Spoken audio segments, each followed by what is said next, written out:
So back to NPR. Back to NPR. Or we can start with the NPR, or you can. I want to go pee real quick, and we can. Yeah. I fucked this. I love how you push the record button right before you're like, okay, so I have to go pee real quick. Well, like what's great. It's okay. Well, what's great is that no matter how you want to do it, we can. It's fine. We can He's like, I'm gonna edit everything out that you guys talk about while I'm gone anyway. If you guys listen to it, it's just me talking to myself because I've edited I've turned you guys all the way down. Every time we talk, you just hear it cut off. Yeah. No, but I do like listening to NPR more than the actual radio. I don't know. I kind of get bored of mainstream music and whatever they're playing. Mm-hmm. I like the golden oldies as far as not really golden oldies, but classic rock, like AC/DC and all that fun stuff that's on Star 103. But I also get tired of it because that's all they ever play at the casino. It's Star 103 100% of the time. Yeah, I feel like anytime I listen to 103.3, I'm just back at work. So instead of doing that, I listen to NPR. Well, and they used to have an even older station was at 93.5. They used to be the 50s and 60s and stuff, and now I guess they weren't getting very good traction on that shit, and so they've bumped it up to a 70s, 80s things now. Yeah. And so you've got 93.5 and 92.9. Which also does some kind of pop hits or from the 80s and 70s and stuff too. What is 92.9? Is that the Beat? Bob FM. Might be. Or the Bob? I think it's the Bob FM. Bob FM? Okay, I'm not sure. I can't remember. But those are my 2-3. It's 93.5, 89.5, 92.9. I think I'm thinking of 92.1 because that's what the Big Mad Morning Show used to be on. And then they switched it. Now it's on 97.5. Yeah. Yeah, KMOD. Yeah, I've listened. Yeah, I listen to NPR, and then if I'm not in my car, then I just hope someone else's car has Bluetooth, and then I just listen to that. And then we listen to whatever music. NPR is kind of a crapshoot, though, because like you said, half the time it's interesting, and then the other half it's this man lived an ordinary life, and here is his 2-hour memoir monologue. Here we go. They're appreciating the silence. It's like they're trying to talk in this voice that's one pace, one tone, one very it's very stagnant. Or if you catch it late at night, it's the BBC, and she's "Hello, welcome to NPR," and she's in Liverpool today there was a bomb and it went off and people were scared. In other news.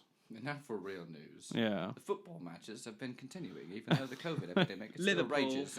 Liverpool. Another 49,000 people died of COVID today, and here we are with this. Cause they also do jazz segments too, which is cool. Oh, yeah. And they do blues segments, which is badass too. They do, it's kick ass. And they also have world music segments too, where they'll do literally a couple weeks ago. What was I listening to? It was Afrobeat. They had Afrobeat, disco, funk, or I'd saved one of the bands on my Spotify because I liked them a lot. But they'll have world music too, and it's okay, it's great. I literally listened to one. There was a Zimbabwe drum circle they had on there for it was a 9-minute song. It was just some dudes drumming, and it was kick ass. Yeah, no other radio does that. It's fun. It's you're pushing a random button sometimes. Yeah. With what they're going to come out with. Either it can be, there's a prison reform for the women at the jail. They're doing these things to try to, reach out. And this. Or it could be Science Friday. Or The Weekend. Wait, don't tell me. Yeah. When they do the game wait, show. don't. Oh, dude, I love Wait, don't tell me. Yeah. And what's funny is if you did listen to NPR the whole week, you get some of the questions right. And too. You're like, hey, because everything they're asking about, they've literally been talking about. And they make Monday it easy on you too. Yeah. They're like, are you sure you don't recognize this? It's a type of soda. It's green. It's mountainous. And it's not Splurge. Yeah. You just want to do it. And then they're like, Mountain Dew. Oh, you got it. You win a CD and a coloring book. Yeah.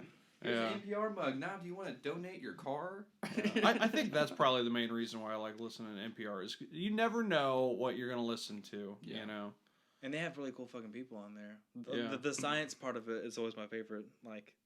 Just always they're always just it's some cool dude that you've never heard of in or read in any of your news ever, but he done something really cool and it's badass. I remember whenever they had detected some sort of gravitational wave that was be going throughout the universe or something one time. And I learned that on Science Friday at NPR. They're just like, oh yeah, and a new model, it's ground shaking, changing the way we think about gravity or proving this theory right. And I'm like, damn, here's this person from this university talking about this. And you're like, boom, at least it's not some political garbage constantly. Yeah, you know what I mean? Something other than, oh, look what the president said. Like, we get it. And they have local segments. They have the national NPR, and then they've got their local segments. So they can talk about stuff in Tulsa every once in a while. They'll give you a little 7-minute update. Or like in the mornings, like literally every morning whenever we would go golf, they would have the Tulsa Health Department update. Like on NPR. And I like how when they ask for donations. That's not on channel. Yeah, well, it's always your car. Yeah, it's I was about to say, we don't want $20. Go ahead and give us a whole fucking car. Do you have a Prelude that you're not driving? Go ahead and give it to us. Like, I think your audience is that we just have random cars laying around. There's some people going, The Jag hasn't got any time this year, but might as well just fucking give it to NPR. Yeah. Oh. Hey, well, we should make a little introduction here. Like I have no idea like what the podcast is called or what it's going to be, but we know that as of right now, it's me, Vincent Moore, Tyler McCance, Michael Stephanatos, and I was pointing at Michael and Tyler. But this was an idea that we all came up with, or like, I like the idea of podcasting. It's super fun and it's super cool, and obviously, I get to have a better environment for it. And also, this is all transportable. I can take this anywhere. Like, I just gotta wrap the cords up and do whatever. But yeah, I just I like the idea of podcasting too, because it takes conversations that would otherwise be private and it broadcasts them publicly to potentially hundreds of other people, which is cool. Like, but if we're being realistic, maybe about 12. Yeah, well, I am no longer on social media, so it'd be up to you guys solely. Oh shit, you're done? Oh yeah, I've deleted every form of social media. I've permanently deleted my Facebook. I'm not getting anything back. Like, oh wow, I'm done. I have no intention on ever getting it back either. So I guess I'm the runner of the Ladles page now. Huh? I didn't realize. Yes, you are. Or well, you and Ramsey were both admins, so you just lost one. Oh, okay. which was me. I'll tell you right now, I'm too addicted to the internet to say goodbye. I like the internet. It's social media that I don't. Social media is a big part of my addiction. Yeah. It's a perfect I'll go to YouTube and I love the recommended videos they have for me. I did keep YouTube for the educational purposes. Yeah. So it's always just a direct line to something I'm interested in. Mm-hmm. However, Facebook will have that. And Instagram has it too, but Facebook videos is where I get stuck. Because I'll watch a funny-ass video. Something happens, or some drunk thing that happens, and all of a sudden it just goes straight down to the next video. Yeah. And then you're just like, this guy's getting knocked out. It's only 3 minutes long. Oh, sure. Yeah, I'll watch it. You should stay away from TikTok then.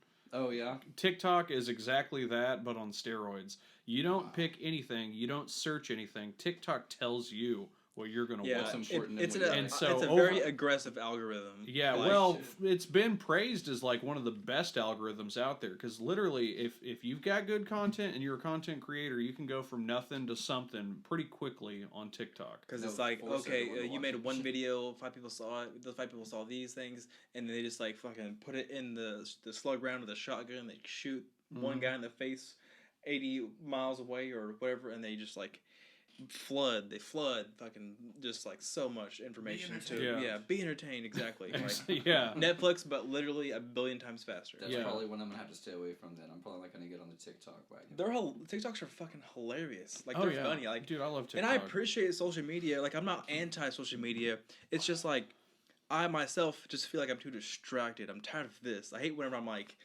I'm tired of it too. I hate whenever I'm like this. I'm trying to keep it to a minimum so I can focus on other things that I like and not having to be dispersed. And it's my own personal, like, it's like my own personal reasons, like, why I'm not doing it. It's not that I'm like anti. So, like, in healthy amounts, social media is awesome. In healthy amounts, TikTok's awesome. Or YouTube. Well, I kept YouTube for the educational purposes because I feel like it's the only, and it's teetering for me deleting that too, because like, the algorithm is so if I look up one, like how to paint a V on a piece of paper. The next 42 recommended videos are going to be this 19 other dudes or girls doing the same thing. It's do like, you want to rent V for Vendetta? Yeah, and do you like the letter V, or is it, or as some people have it as a 5? Like it's whatever you want, man. You can watch a reaction video to the video you just watched. Yeah.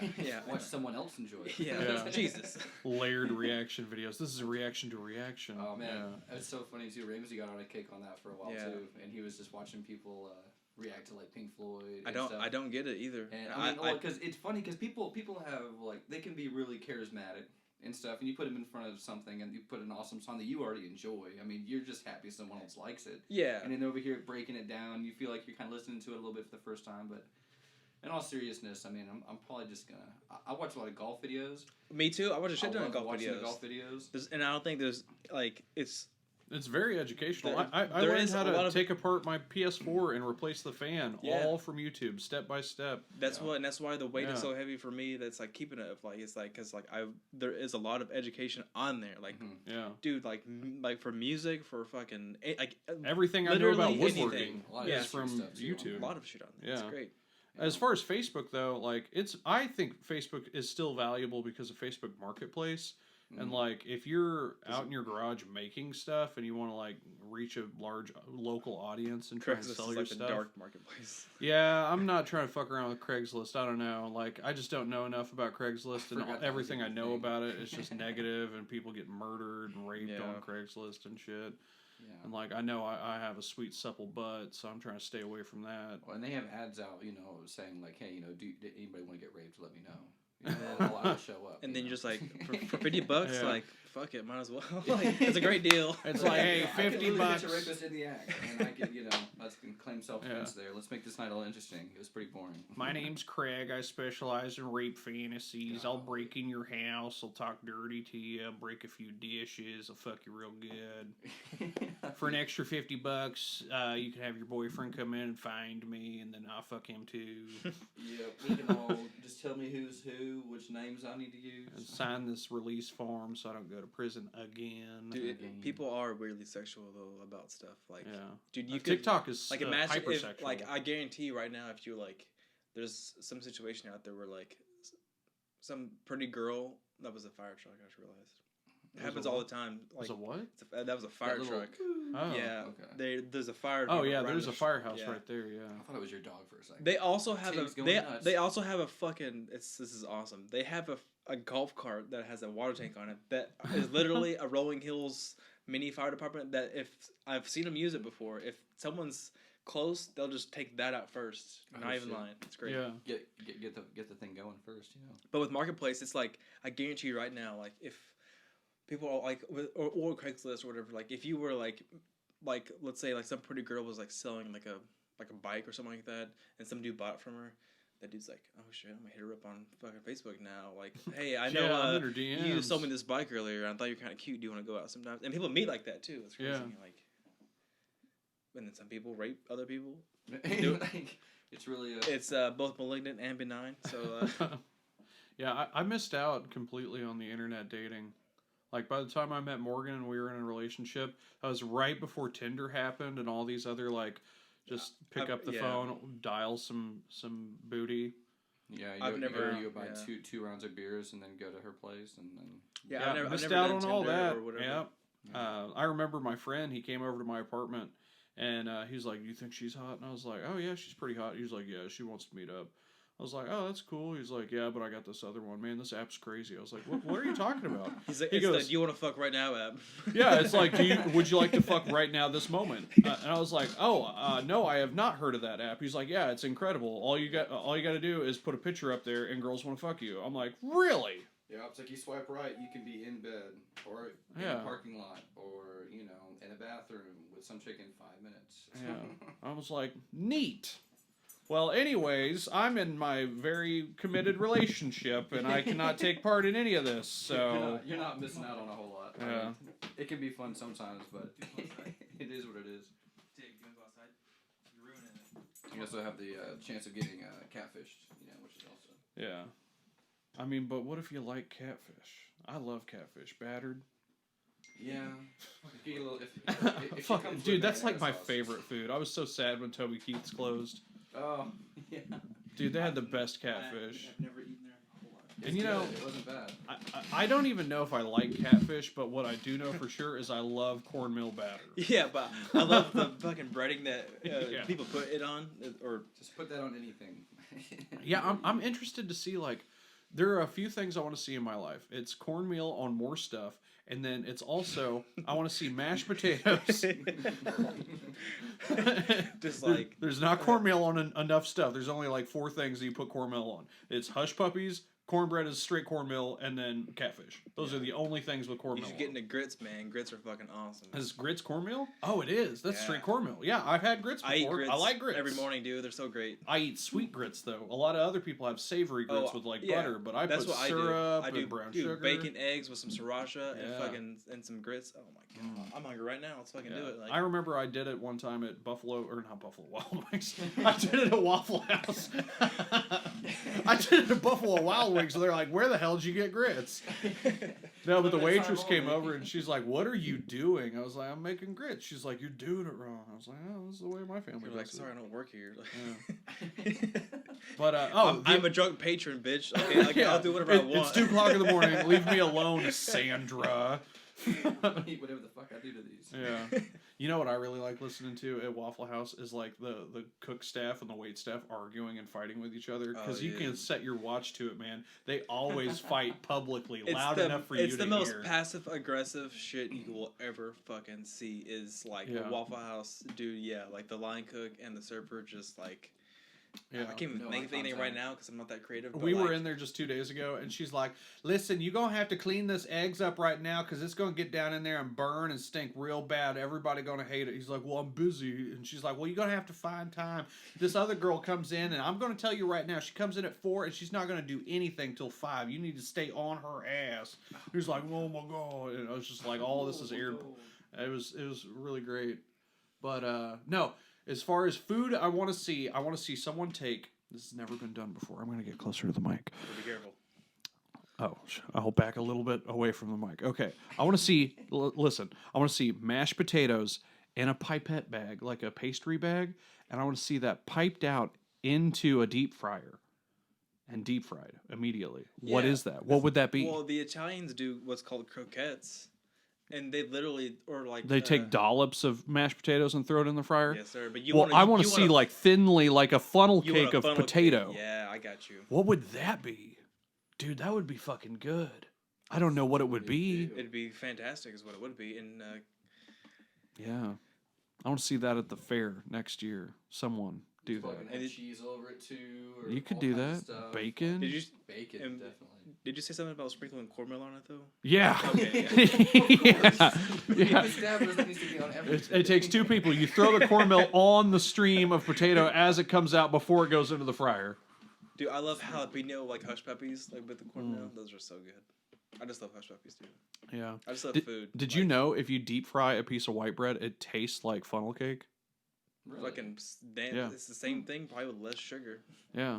Not whenever I get a hold of it. Yeah. Put all that powdered sugar on the funnel cake. Yeah, this one time when I gave myself food poisoning at the bowling alley because You gave yourself food poisoning? Yeah, well, because the line cook... I'm about to eat this food poisoning. I didn't know it at the time. I thought I was doing a good job, but... Sir, I'm not coming to work tomorrow. Dude, I got it bad, man. But the line cook, she was like, "I'm too busy. I don't want to cook your burger. You cook your own burger." I was like, "I don't know what to do." And she's like, "It's super easy. Throw it on the griddle and cook it." And I said, "Okay." And so I did it wrong. I ate it, and dude, that night, I mean, I'm just going to go ahead and tell you guys. I was shitting and puking in the same bowl at the same time. Same bowl? I was living upstairs at my parents' house. There wasn't a bathroom there, and I knew that I couldn't make it all the way downstairs without, like, making a trail. So, like, I sprang up out of... You know that feeling when you're like, oh, I have to squirt out of my butt now? Yeah.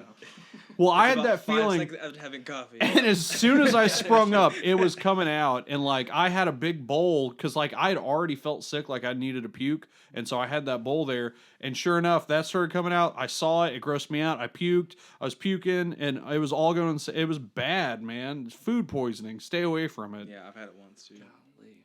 Yeah. That's so bad. Fucking broken arrow lanes. I did it. It was their fault. I just picture, like... that burger I cooked. It was their fault. You're just like... it sucks because like you don't think that those two are hooked up, you know, like your mouth and your ass. Yeah. And then you're like throwing up, and you're like, oh, the other one's knocking. Like, what how am I getting pressure from like, both? What am I supposed to do? Sides. Like, one. You know, yeah. We're either gonna shit all this out or we're gonna throw it all up. Just pick one. I remember thinking to myself as it was actively happening, I was like, "This is actually kind of cool." Like, I never thought this was gonna happen. This is actually evolution at work right here. I never thought in my life these two things would be happening simultaneously, and I'd have to be straddling a bowl in the dark. It was being sick is throwing up is the worst. I hate throwing up. I can shit all day long, diarrhea. I don't care. That's easy. Have you ever given yourself a hernia, or not a hernia, but a hematoma in your eye from puking? No, but I've fucking almost like I bled a little bit from throwing up. Oh shit! It's like yeah, it happens all the time from dry heaving. Yeah, I was literally drinking water with your just so I could throw something up, so I wouldn't. Oh, dude, dry heaving sucks. Yeah, it's awful. Have you ever dry heaved? It's when I had food poisoning.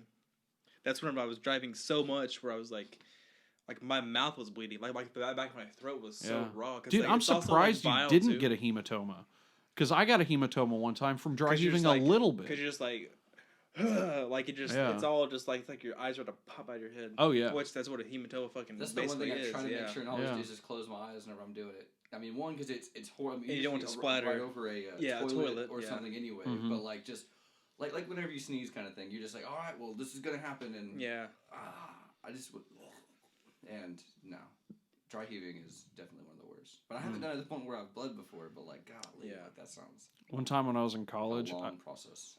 I got real sick and I was coughing up a little bit of blood, and like everyone in my like little dorm area was afraid to get around me because one guy like shouted out. 28 days later. Yeah, he was like, no, dude, that's like fucking tuberculosis, man. You're not supposed to cough up blood. I was like, dude, I do not have like an 1800s type disease. He's like, I don't know, man. Like, you should look it up, man. You shouldn't be coughing up blood. Don't look it up because you're not a doctor. Neither is the internet. Yeah. Reasons for coughing up blood. 10,000 reasons. Yeah. Yeah. I either it's just dry outside or I have super cancer. I don't really know. I think what it was I was just like you were bleeding from puking and dry heaving so much. I think I was just coughing so much it had irritated my throat to the point where it broke open. Like people that have not anorexia but like bulimia whatever, like the acid reflux. That's what causes it to get raw and to bleed a little bit, and also it fucks with the teeth. Well, have you guys ever had that happen when you're sleeping in the middle of the night and out of nowhere you just get a little acid reflux and you aspirate it and you wake up and you think you're fucking dying? Yeah. Yeah, that happened to me like 3 weeks ago. That's never happened to me, huh? Oh, dude, it's fucking god awful. I'm definitely, blessed with like a fucking, I guess, an ironclad fucking esophagus because like, you are until you're not. A lot of people talk about acid reflux, and I never get heartburn for anything. Like I never like, I eat sriracha on everything. I eat jalapenos. I eat spicy food, and I never give up. Dude, fortunately, or like if whenever I would go to, is it Nola's? That's the Cajun place. Yeah. Oh yeah. They have like gumbo. Yeah, they're just not super spicy. If I have that, like I need to make sure that I'm taking either some Alka-Seltzer, Pepto-Bismol, or something before I go to bed. Oh yeah. No, dude, you're it's gonna happen. You're not immune to it. It will happen to you eventually. Yeah, it's just a matter of time. As good as you can, and like prolong it. But I think for the most part, I think it just happens as part of your regular deterioration. But there's a sketch on some show that never got popular, but it had the guy from Better Call Saul. What's that guy's name? Wait, are you talking about Mr. Show? Yeah, I think it was Mr. Show, but it's Bob Odenkirk. Bob Odenkirk, yeah. Dude, Mr. Show is the shit. By dude, the way. He had a sketch on there where he's like, "Hey y'all, you just want to act like a fuckhead and eat whatever the fuck you want forever, zero repercussions? Well, try this. It's a fucking anti-acid. You can eat like a goddamn idiot forever." And he's like riding a 4-wheeler. He's got a mullet. He's got a bucket of fried chicken. He's putting hot sauce all over. He's fucking a hooker and shit. They came out, because that was him and David Cross. Right? Yeah. David Cross. They redid that on Netflix and came out with a new season of them like when they were older, because that was when they were both super young. Oh yeah. They have some with like Tom Kinney on there and some other people too. It's pretty funny. Yeah. No, I love Bob Odenkirk. And I had no idea that he was on a sketch comic show. I can't believe that new role he's about to play in that.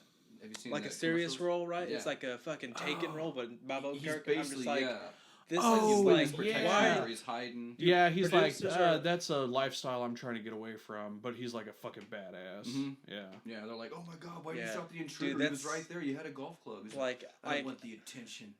Yeah. Like, I don't, like, that's got like he's got to pass. Please tell me that's like a comedy, because like that's like. No, I bet it's a serious role, because he's pretty fucking serious. I'm making a joke, but I'm just like, please tell me it's a comedy, because like I'm gonna laugh the whole time because of all the fucking cheesiness, and then like everything about it is like, it's just like one of those. It's like the '90s. Like, have you ever tried to watch like Meet the Fockers recently? Not recently. Movie is so stupid. Like, I would like Meet the Parents or Meet the Parents. Yeah. Like, I think like I love Meet the Parents. I can't watch it. Like, I just watched 4 Christmases. Like, it's trying to make you mad. It's like the anger, like irritable comedy that like. Well, it's the dumbest awkward comedy where it really is like you just like you feel bad for the situation in general. And you're like, oh god, I can't imagine being there. Yeah. So never like he has him up there not tied up, but hooked up to the lie detector and stuff down at the basement and stuff. And he's asking all these different questions like, do you watch porn and all this? And he's like. And he's like, kind of look, he's like, no peeking and stuff. And he's like, have you had sex with my daughter? Are you guys living all this different shit? And all of a sudden, you know, like that moment in general, and you're like, God, I can't imagine being hooked up and having to answer these fucking questions and being like, this guy's CIA. He's got pictures of. How would you allow yourself to be caught in that situation? Or, like, if a man said, I want to hook you up to a polygraph, I'd been like, I'm good. Yeah. Or why would you? Like, because once I'm hooked up, then you got me over the barrel. Then you can start asking me deep shit. Like, but you can say no to any question. I mean, you can be like, I'm not answering that. Yeah, or like, but why? Like, it's just like they're trying to make you nervous about a situation that would be nerve wracking if you were in it, because they're showing you that it's nervous. But like, if Morgan's dad came up to you and said, "Are you banging my daughter?" You'd be like, "Yeah, we have a fucking kid together." Of course. Like, you should be worried if I'm not. Yeah, it's very true. And he is trying to propose to her. At the very beginning of the movie, he tries to propose, and she gets a phone call from her family. Yeah. So the whole idea is him trying to bend over backwards because he loves this chick. Yeah. And then he sees her ex, and he's trying to kind of get back in the swing of things. Wow, Owen Wilson shows up. You know, like, it's so like there's a lot of there's a lot of comedy in those movies, or specifically those, and a lot of those. But like overall, like I can't fucking watch it. I just can't, because I'm like, like I just like Woody's like, I've got nipples, Greg. Can you milk me? Like, that's so. Well, because they just made him pray and everything too, so he's already like, he's like, he's Jewish. He's like, what? Dude, I pray. So, I keep adjusting my non-existent mustache, and I keep doing this because I've done this for 7 months. I don't do that, but I do this. Clean shaven, huh? In a while. 7 months. Do a lot of this. Yeah, for 7 months I've. Dude, Morgan gets so mad at me for playing with my beard. I'll just be like sitting on the couch, just running my fingers through it and shit. It's too easy to do. Yeah. Not to mention, I always feel like there's one part of it that's completely janked up. So I'm just over here like, there's a level of ponder that I'm missing out on because I can no longer ponder. You can no longer pontificate. I need to figure out something else to trigger that in my brain.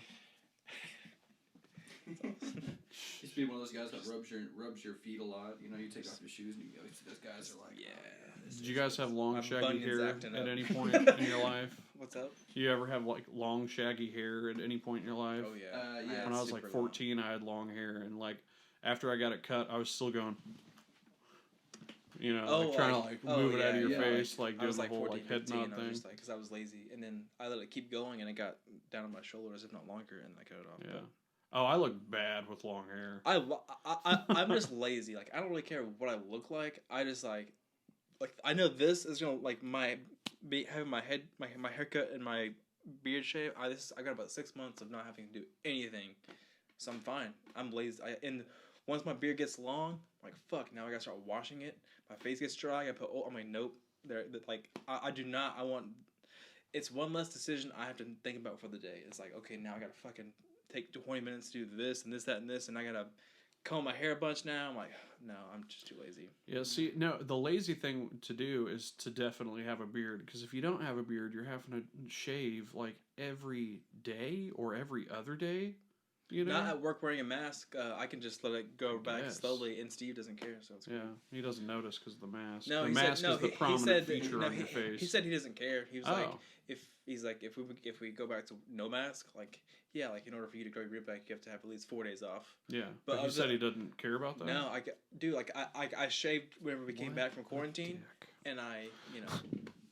Yeah. Well, the only reason is because he's doing the same thing. He did the exact same thing. He shaved and then let it grow back like that. I'm just saying that's the entire reason I left is because he got mad at me for something and he looked at my face. He goes, "And you can't do that." And I was like, "Do what?" And he's like, "You can't grow that beard. You got to have 4 days off." And I was like, "I am out of here." I quit. I was like, "How dare you fucking dictate what I can do with my face?" Well, that is the rule. And that's a rule across the board. Like most places, it's like the business beard is always like they want you to like what's like the sales thing is like the customer shouldn't know that you're growing a beard. You should I went on vacation, came back and have a beard. Like that's like the I don't know where I fucking read that or heard that, but it's like like a seems like an old saying. Yeah, but it also seems like a stupid thing to care about because even if it's someone like has to witness you growing a beard, that's only something that's taking place over the course of a week. I know it's like a 50s or 60s thing. It's like like once again like thinking about the 50s and 60s shave haircut. Yeah. Right? And also I don't want to put my hair up for work. I don't want to do that. Yeah. I would never grow my hair out, but I don't mind growing my beard out. Like I definitely don't want to get it too long. I think your beard is probably about as long as I would want to go because I feel like you're bordering half inch too long, maybe. You're bordering an area where it involves more maintenance than not having it. Yeah. I mean, and honestly, for me, the process I've done it. I mean, I do have like a beard wash, and there's no way I can shave it all off, at least right now, because I'd be in and out of the shower in like 2 minutes. Yeah. Because I wouldn't have to wash my hair, wouldn't have to wash my beard or anything. It'd just be seriously. You might scoot up a little bit, or not scoot. You can fit the microphone up just a little bit. But like seriously, be in there, literally just wash my body. I'm done. Like I mean, nothing up, nothing at all. You know, so it kind of gives me something to mess with too, to have it. Which brings me to my next point. We are sponsored by 4Men's. If you feel like you're losing your hair, check out 4Men's. Check out 4Men's. 4Men's, which is not a sponsor, but they could be. What's 4Men's? It's just a sponsor I hear on other podcasts all the time. I was thinking just for men. Oh no, 4Men's is they're like a catch-all. They sell boner pills. They sell hair cream. Nice. I mean, those two things. Rodney Carrington, I watched a bit of his new special, or I listened to it actually, but he's a pretty funny joke talking about boner pills. He's like, it's so funny. He's like, I have to take, Viagra because I'm 40s. I'm in my 40s. I can't get it up as easy. And he has like a young girlfriend, and he's like joking around with it. But he's like, you know what sucks though? He's like, they say that you have to take it 20 minutes before you're about to have sex, right?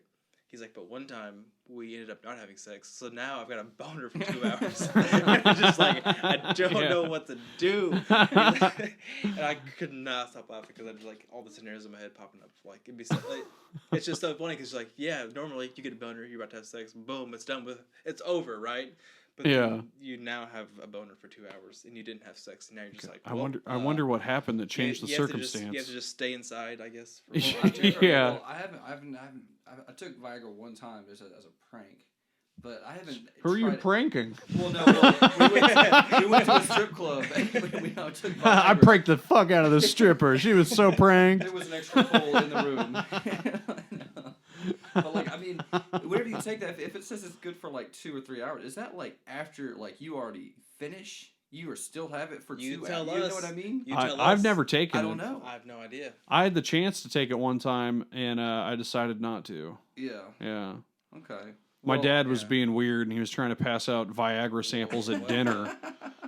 Yeah. For what? We were at Texas, or we were at, I think it was De La Brazil, Texas De Brazil. That's fucking awesome. And we were about to like cash out. I had a boner in there. And my dad was like, all right, well, because we were having our birthday dinner, because my birthday, my dad's birthday, and my brother-in-law's birthday all happened within the same 2 weeks. So we were all out to dinner there, and the waitress was there, like, picking up the checks, and my dad thought that was a prime opportunity to start trying to dole out boner pills. And I was like, what's this, like a wet nap? He goes, no, that's a free 2 boner trial. I was like, oh, and the waitress was like, I'll come back later. I'm like, oh my God, like, Dad, what are you trying to do? Because they have wipes now, right? Or something for it? No, well, the pills came in what looked like a wet nap package. Okay. It was just a little square, like, paper package, and I just thought it was wet naps because he was passing it out at the end of dinner. Son, your next 2 boners are on me. Yeah. That's so funny. And I was like, oh my God. And he goes, now tell me how they work because these are expired. I'm like, Dad, I'm not going to tell you anything about this. And I'm not taking your expired boner pills in front of a waitress. No. I'm going to make a video of it, Dad. I'm going to send it right over to you when I'm done. Yeah. And Morgan was like, please, Kelly, no, he'll kill me. And so, yeah, I turned down my shot at taking some boner pills. I got pranked one time with boner pills. A friend gave me what I thought was Viagra. I took it, and I was like, yeah, it didn't work. He goes, yeah, those were allergy pills. I was just trying to fuck with you. Dang. I was like, oh. Hey, and the placebo did not work on you. So yeah. That's good. Placebos do not work Show up the on next me. day, like, yeah, I was hard as a rock all night, too, man. What the hell? It's like, that was Allegra. Dude, how placebos are crazy. Because, like, yeah. They can, like, I mean, obviously, certain drugs do work, and they make you do whatever it is supposed to do. But how crazy is it that your brain can trick you to think something, and it was a placebo? Dude, it's nuts. Yeah, it's mind over matter, man. Your brain is full of chemicals that we don't even know of, and when you think that your brain is going to do something, your brain just does it. You know what I bought at Sprouts today? I bought DMT? No, I bought fucking Alpha Brain from Onnit. Oh. They have samples of it well, it's not samples. They sell the small packets, like single servings of the Alpha Brain.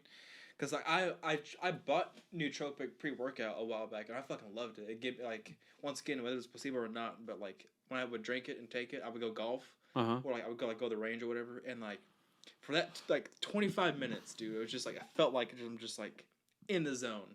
Really? It was awesome, and so I bought 2 more samples of the Alpha Brain because How quickly does it kick in? The one I did, well, it was also caffeine, and caffeine can already do that to you. So this one doesn't have caffeine, which is why I'm stoked to try it. This one is just the mushroom blend of like the lion's mane and whatever else, like king's head or whatever it's called. King's mane. It could be. I know there's lion's mane mushrooms, and there's king's one. I'm mixing and then the two. There's one other one, but this one doesn't have caffeine in it, so I'm stoked to try it. I'm gonna do it tomorrow. But like 20 minutes, like I would drink it. Well, it was $2 a little packet. It's like a little, you put it in like a shaker or whatever. But the Onnit brand is expensive though. It's like $37 for about a month's worth. Well, like if you were to do one a day, it'd be. Yeah. I mean, that's not too bad. That's like I didn't do mine every day. $1 a day. I do mine like every other. So you said after you take it, it's about how long? About 30 minutes, and then there's just like a period of like, just like. It's almost like. Like you're just in the zone. Just like in the like. It's like Adderall? Like, I mean, do you feel like an uppity body? I've never taken Adderall or anything like that. I felt like I'm really okay with doing whatever I'm about to do. Does that make sense? Not like caffeine. Yeah, I'm like maybe it has eroded some sort of anxiety that you may have had. Just like, okay, like I'm totally cool with spending the next 45 minutes doing whatever task I'm about to do. And it's the weirdest thing because it's not like I'm not describing it very well because like it's not like caffeine. Where, I see what you're saying though. Like, excited or whatever, like in hyped and caffeine does that to you. Yeah. This is more or less just like a.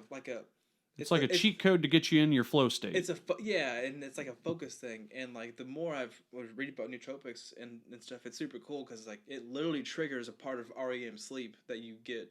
Ooh, which is the so creative you get some REM sleep while you're supposedly awake. It triggers the creative part of REM sleep, but you don't have to be asleep to do it, and it doesn't make you sleepy. It's more, and they have other ones too with different types of mushrooms because that fucking, it's cool stuff. I'm stoked to try it tomorrow.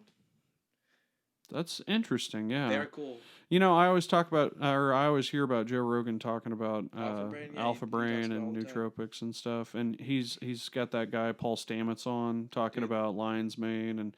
If you just eat some mushrooms every day, it helps you out. That guy also makes his own mushroom. It's not like a focused one. It's just like a. He says you should do it every day because, or not every, like you should cycle it like you would a pre-workout too. Yeah. But like it's like to help increase your neural network. It's like Yeah. you're not putting information in there. You're just almost like you're making pathways to put information. Yeah. I remember he was talking about that. He was also talking about like psilocybin greatly reduces a male's propensity for violence, and it increases your impulse control.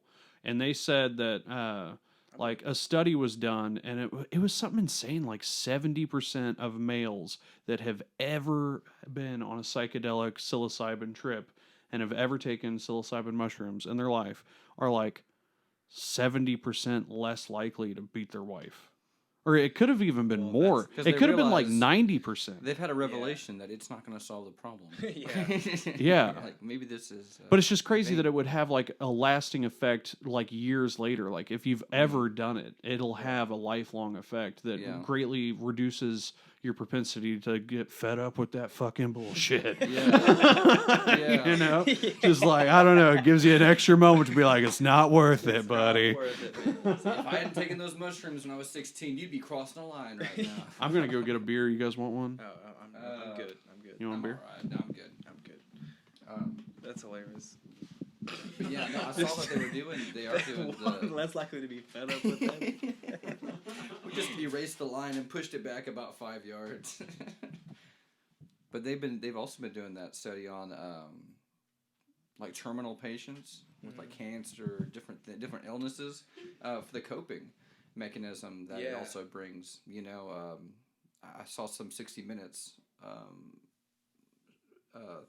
thing about it, and this woman who was literally like had found out she was going to die, she didn't have much time to live, and she goes to do this experimental treatment for the mushrooms, and after, like, what they'll do is like they put you in a room with like pillows and everything. You got like this thing that goes over your eyes, and you're more comfortable on the couch and stuff, and like they have therapy and stuff that you talk about this for months before you do it, before they give you this amount of mushrooms. I don't know, I have trouble saying the other word. Yeah, psilocybins. Yeah. But she immediately, like that next day, already just at peace with what's going on, happy to be having the time that she did have, instead of like being focused on these certain things. Like it cleaned up certain avenues to where she knew that being upset about this until I die isn't going to be the best way to do it. I'm just going to try to be as happy as I can, despite the fact that I'm going to die in a few months. And before, that would be something that would really block your way. And now it seemed like she was able to put the truck in neutral, and it just rolled out of the way. Now you got this beautiful path to just kind of enjoy what you got left. Move that bus. And that bus is gone, and that house is beautiful, man. I'm telling you what. Move that bus. Yeah. In Oregon, dude, it's just legal for therapy on the reg now, like straight up, like mushrooms. Yeah, well, psilocybin. Yeah, like, I heard that they legalized in Colorado too. And it's crazy, man. Like, there's opportunity for a lot of, real progress in terms of what they can do and what we haven't discovered yet. Like, let's say we've all done. Have you done mushrooms? Oh yeah. So like, remember that time I told you I microdosed 7 grams? Yeah. Or microdose 7 grams. I did a small amount, 7 grams. Yeah, I microdosed 7 grams. It was pretty. I threw up, and now I don't beat Morgan, but I immediately stopped beating her. Yeah. Now I call it microdosing because like I just did a gram every hour. So for like 7 hours I was taking a gram. And you were still like down to do it the 7th time. Oh yeah. Like, it never got to a point where I was like way too out there. It made moderation. Honestly, I would recommend doing mushrooms like that for everybody. I want to microdose. Yeah, like I want. Not actual microdosing. My jacked up version of microdosing, where you take a gram every hour. Because I want to take like a gram once a day for like a couple weeks and kind of. Well, that's not fun. I would take like a half a gram once a day. Well, like it shouldn't be done recreationally. Like, I'm trying to have fun. So you are the one that don't need to take mushrooms. Look, TV isn't what it used to be. Okay, I really got to get my. I'm just saying, I don't like tripping way too hard because I've done that. I've had acid before and it was not fun. It was too much. I took 2 hits because I thought 2 hits was just going to be double of what 1 hit was. And it multiplies off of each other. It's exponential, and it was not cool. It's like it was already at 100, and then it was like 100 times 100. Yeah. But taking a gram every hour for 7 hours, I was just very relaxed. I had zero anxiety. All anxiety melted away. I felt really good. It was a really good body high. Yeah. It didn't really invade my thoughts. It didn't make me visually hallucinate anything. I think, maybe if I stared at like a popcorn ceiling, maybe that would look cool, or maybe like an intricate rug. But it wasn't anything heavy. And it was just, it was a very positive experience, and I'd really like to get another bag of mushrooms. As opposed to like the 2 acid hit trip, which everything moves, and there's no way. I would never recommend acid to anybody. Ever. Yeah, people always like there's a lore behind it for sure, and like I've probably never done like real acid, but maybe once. Yeah. But like, and I may have, and so I don't have the best maybe like experiences with it because I've always probably done like the fake stuff or whatever, but like. Yeah, nothing about it feels natural. I would never. It was definitely alluring, especially with the kind of music we listened to. Oh yeah, Jimi Hendrix used to just put this at the end of his cigarettes and just puff on those while he was on stage. And you're taking this, and you're like, how the fuck was he able to do anything? He was getting the good shit, and he was probably a little more natural-esque. But yeah, mushrooms are the way to go. Mushrooms are the only ones that are like I like whenever like it's like you're looking outward, but you're looking inward. Man, like. And I think about, I mean, the Beatles, obviously, all the time, but they have some really good lyrics with that stuff. It's like I'd still like to try DMT. I'm afraid of it, but at the same time, I want to. I don't have any interest in doing that, but I do think that, once again, it's also used as a coping mechanism because it can make you see whatever you fucking believe in a matter of seconds. I've heard that's like I want to see the machine, but it's also like 15 minutes, and so I know whenever acid, at times if it becomes too much or whatnot, like. You don't have a choice. You have 12 hours in your hand. For like you have the 8 next hours. 6 hours. Yeah. Have you guys ever heard of like the supernatural stuff that's supposed to happen when you take DMT? Though? Oh, like where you go out of body and float up and stuff. But what I'm talking about is the shared DMT realm that people go to. That people report seeing the same stuff, and people report like hearing from entities. Like that talk about other people when they come out of it. Like I can't remember the name of the guy, but I think his name's like Shane Smith. Like every time he does DMT, he goes to this crazy realm like a circus, and there is like a purple blue woman, and he's convinced that this woman is his girlfriend, and she's always like misses him real bad, and she only ever sees him when he takes DMT, and then. When he leaves, she's like, all right, bye, see you next time. And he gave DMT to one of his friends that had never had DMT before, and he was tripping his fucking balls off. When he got out of it, he was like, yeah, it was real crazy. I was at this circus, and there was this woman that was like purple blue, and she just kept talking about you, and she was saying like that she knows you. And he's like, what? Yeah, I mean, there had to be some pretty controlled experiments to believe something like that. Like, because that's a very... strong, thing to tell the world is like this drug. If you take it, we all go to the same place. Like, why aren't we all taking it right now? Then so it's like. Well, I could definitely see. Some sort of influence playing a part. In it. Maybe he had mentioned it to him at one point too, or something like that too. And that's what I think too. And maybe it wasn't too. But at the same time, I mean, there's a whole lot of instances of people seeing like the same city of lights and stuff too. And I'm like, I don't know. All I know is that if I take that, I know I'm going to be susceptible to a lot of different things, and to put too much worth into any of it is like a misdemeanor on my part kind of thing. I want to take it because I'm curious and I want to experience it, but at the same time, I know me and I know that my anxiety will probably ruin it. Well, maybe. And I would be too freaked out because, dude, when I took that acid. Like, I took one hit the night before, didn't hardly do anything at all. It made my feet feel kind of funny, but that was it. So the next, day, I was like, I can handle double of that. Sure. Double of my feet feeling funny. That's not going to be bad. Was it the same batch? It was the exact same batch. Oh, wow. I had 3 hits. Morgan and Cora and watching TV. Well, no, Cora was at my mom's house. It was just me and Morgan. We were watching. She wasn't tripping, right? No, she was. She didn't want to. That's the thing. Like, no matter. Thank God she didn't want to trip, because what if I had that experience? Morgan beat you up. Yeah, she could have. Oh, dude, can you imagine Morgan on acid? She would have been so strong. Sober, not on acid. She can kick all of our asses. Dude, probably. I was thinking about beating her the other day, and then I was like, nah, better not. I don't want to get hurt myself. I was like, she'll probably get me. You're lucky I did those shrooms back in the day. Yeah, you're so lucky. No, like...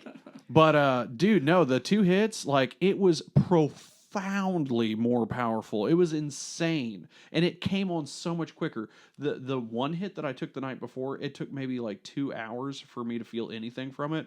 When I took the 2 hits, it was about 7 minutes. 7 minutes, really? Yeah. Wow. I took it, I went back out into the front room, and I was watching a movie with Morgan, and then I was like, oh, I'm feeling every bit of what I was feeling the other night right now. People talk about their anxiety overriding it, but there's a painkiller part in there that, like, I think is like you cannot override that. Like, you know, well, I peaked on it. I peaked like you would on Molly. Level, but like taking it any psychedelics with people that aren't tripping, I don't give a fuck how cool they say they are with it, whatever. It's different. You are a fucking... If I'm taking a heroic dose of mushrooms or LSD and you're sober in the room, oh, how's it going, man? You are a fucking stranger to me. I have no idea who you are. Yeah. It doesn't matter what you say to me. It doesn't matter how far we go back. It doesn't matter how cool you are. You could be my fucking mom or my grandma. Does not matter. I'm like a cheat, like, or no. But like, doesn't like that give even more credence to what I was saying about the shared state that you get from DMT? No, because it's like a harmonic resonance. Like you can tell if someone else is tripping. Maybe when we're tripping, we're tripping into this harmonic resonance. That's called vibes. You know, it's vibes, man. I don't know. I wish that there was more research on this. There's a lot, but. There is, and like going back to like the whole therapeutic part with mushrooms, like like we've all taken psychedelics, we all know what it feels like, we all know this, that, and this about it, but like think about what we're going to find out whenever you've got people growing the best cells out and giving it in the appropriate doses to people with the appropriate whatever, whether it be for recreational, whatever. Like there's a lot that we're about to find out. Like if anything, who gives a fuck about the past 50 years on this shit? Now that we're able to properly grow and administer like instead of just like picking it from cow shit. I think we're about to go into like like the second or third dimension of what mushrooms can be, because like that'd be cool. I think it is natural. It is the most natural, less anxiety, good feel trip to go on, and like I've never you see stuff on LSD and it's fine. You see stuff on LSD and whatever, but like mushrooms I've seen the coolest shit. Like I was playing my guitar and I saw my guitar wrap around my hand and I looked over and it popped back up. I was like, and Ramsey was across from me. He was like, "You okay, man?" I was like, "Dude, I can't play guitar right now." I was like, "I can't play this. I just can't. Like, it's not happening. Like, I can play guitar 8 hours a day. Oh man, every day. Jealous of that experience. But I cannot play it right now on this. Dude, drug. It was awesome though because you did get to eventually, and you would make these noises, and you would just start laughing. You're like, I'm doing this. I make sounds. Do the sounds come from my fingertips? I've been telling you, you're a badass guitarist, man. Like you're only hearing yourself for the first time right now. Jesus. It's so funny because like, dude, just the bar is just so low for everything, and that's the recreational part that I like. I'm probably never gonna do psychedelics ever again, but I do like almost like smoking weed, and like I like weed, but I do the level of simplicity and joyfulness and like the dumb, like I'm a dummy, like I like to be dumb and funny and stupid or whatever, but like it's fun whenever you can just be silly and stupid and it's hilarious and you're seeing shit and everyone around you seeing shit. It's a good time, like it's a good vibe. Like that's like like you can like it's almost like you got to be there type of thing. Like there's a lot of camaraderie that comes with it. In order for us to all sit here and be in the one white room and have a great time, versus like if two of us are tripping and you're not. Yeah, there's an interloper among you. We're like you're on edge. We're not gonna have like constantly. I'm gonna be checking on you with my eyes. Probably one of the most fun times I've ever had was when me and like 3 other friends were all rolling fucking ball sacks. Yeah, dude, we took a heroic amount of MDMA. And at the time, we were ignorant to how much we were taking. And when we went back to the MDMA guy, and we're like, yeah, we'll each take 2 more of these. He goes, wait a minute, what do you mean you'll each take 2 more of these? And we're like, yeah, well, you sold us 2 the other day, and we took both of them, and we'd like more. He goes, wait a minute, You took both of those at the same time? That was meant for like 2 separate occasions. I was like, oh, dude, no, I took both of them at the same time. We had one Swar fucking A back then. And he fucking ran out of the room because there was like maybe 15 other people in this house and they were all raving. Like there were topless chicks covered in like UV paint and shit and black lights and stuff. When we walked in, it was hilarious. Yeah. When we walked in, it was hilarious. This one girl, she looked at me. She was all covered in UV paint. She just looked at me. She goes, "Whoa, new person." And so I had to like dodge her and like, you know, like 4 more people just like her. Always said whenever they delivered babies. Whoa. Just pulled it right out. Whoa.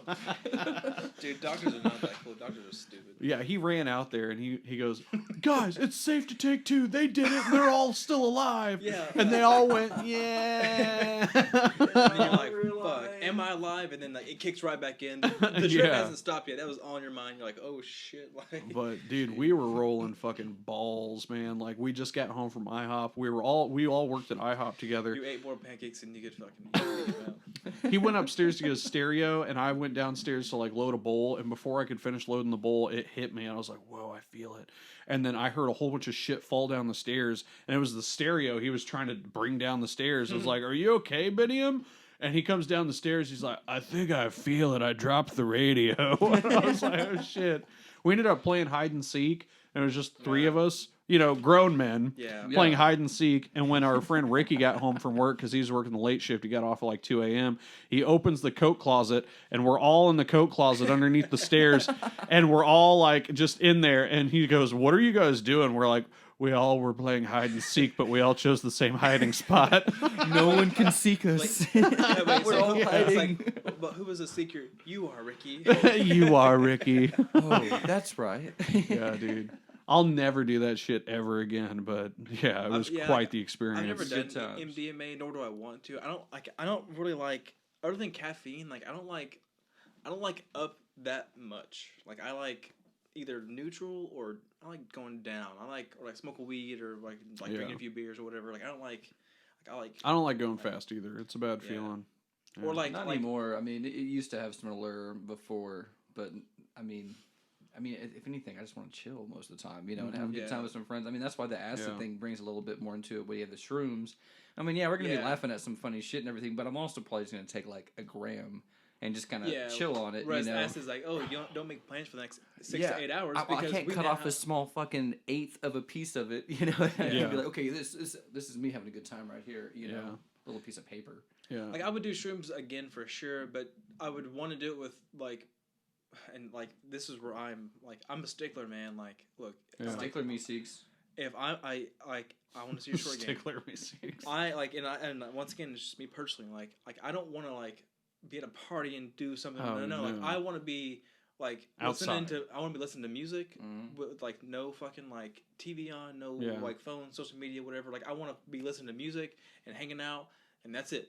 Yep. Like, and that's where maybe mushrooms are different. I can maybe watch a funny show, but that's it. I don't want to. I'll tell you, I don't want to do anything else recreationally. I don't want to go fucking to the mall, or I want to go. I don't want to be around people while I'm tripping. I want to be outside, or like by a fire, or something like that. Like that's like I'd want to be camping. I only want to do it in that scenario. I don't want to like do it in any other scenario. Like, I totally feel that. I totally feel that. At the same time, I will just take mushrooms if I have them. So circumstances don't really need to be perfect, but yeah, if I've got some time off, like if I've got a 4-day weekend and I can go down to like Fort Gibson, get like a little campsite down there, build me a fire, you know, look at the wilderness, that would be fun to take shrooms out there. Have you ever done it out in the woods yet? No. See, I had a buddy that did do it in the woods, and he said surprisingly, the only thing that's shitty about it is try to do it during the day. Yeah. Because at night, you hear the bugs. And like, he was like, you can just hear this. The dark is full of the unknown. Like, all those, like just the buzzing and stuff and everything constantly happening. And he's like, you have that audio distortion at times. And so it sounds so loud. He's like, I would try to have some thoughts and everything. And then all of a sudden I would hear the bugs again. And they would just like ruin my train of thought. And then I would think about them, you know, and I would come to some decent conclusion. I'd try to go somewhere else. And then I would just hear the nagging again. And I was like, he's like, if I'd have done it during the day and didn't have all that going on, would have been nice. Or at least if it was like birds chirping. You know, instead of just. One of my favorite memories of all time is me and my brother when we lived in New Orleans. He had a Reese's Cup gummy that was like 4 grams, I think, in total. And it was like 9 in the morning. Like, we get up early drinking coffee. He's like, we should go to the park and take this mushroom. I'm like, great, let's do it. So I took one. He took one. And when you first go to the public park of New Orleans, the entryway is like, imagine like a small road, and there's willow trees, like 100 of them, like a half a mile, covers, and it's kicking in right when we were driving up, because we took it right when we left, like 20-minute drive, whatever. And so it was like kind of feeling it, because we knew we were going to be there for like 5 or 6 hours, because it was like early, like 9, 10 in the morning. Beautiful day, blue sky, and like kicking in, these willow trees are just kind of like flowing. It's fucking beautiful, awesome. We get to the soccer field, and we're fucking full blown tripping. Like, we were just kicking the ball as high as we could go, as high as we could, and just watching it come down and bounce. And the sky was blue, but it was pink, bright pink, just like, and we were just mind blown. Both of you saw it as pink? Yeah, it was fucking awesome, and it was just like pink. It was beautiful. It was crazy. We're just kicking the soccer ball, watching it bounce. We'd run over it, and it was hot as fuck too. It was like July or some shit in New Orleans, humid as fuck. Like, and then we started playing frisbee golf. We got to one hole, and we would throw the frisbee, and we would like see, like, you know, like in golf, and like watching golf, they'll trace the shots. Yeah, it was like that. We would throw the frisbee, we'd watch it, do a little fade or do a little draw. We're just like run over, and like we were laying in the grass. And the green grass was all like silvery, and it was fucking sky pink. It was crazy. Dude, I've never had a trip like that. My acid trip was the closest thing to that. My favorite part was we would go into this little woods, and like we're tripping, we're coming out, and then I have another funny story about tripping too. We're in New Orleans. We come out, and it's this huge field of yellow flowers, the most beautiful fucking thing you ever seen, and we're just like frolicking, 2 grown dudes. Really, they were in a homeland just bothering people. Yeah. Some lady's like, get out of my garden. Yeah, he's like playing with fucking like apples and shit in the produce section. We're just like sweating. We're like, this is great. This is great. He's got his pants off. Yeah, but it was beating you with a broom. Damn it. It was great, man. Like, doing it in the daytime was awesome. The second time we did it, we were at nighttime, like midnight. I was off for 3 days. We did it. We started riding our bikes on the fucking levee, right? And in New Orleans, the levees like around the river, and they like snake around, whatever. And like these ships pass by. We're like sitting around our bikes. We're tripping balls, like hitting us hard, and you hear the fucking foghorn. It was like burn, like so loud. Imagine the loudest noise you've ever heard, right next to you in this fucking ship. Dude, fuck that. It was just like, just coming right, and we're like, oh shit. We were both just sitting there, just like staring at it. And we were scared, but we were so small. It was just a fucking ship. It was just like we were just like fucking staring at it, and then but it had to have been fucking huge. It was like. Yeah, when you're on psychedelics, it's like megalittically huge. Yeah, it was fucking creepy. We were like freaked out, and then it passed by, and then it was hilarious. Fuck.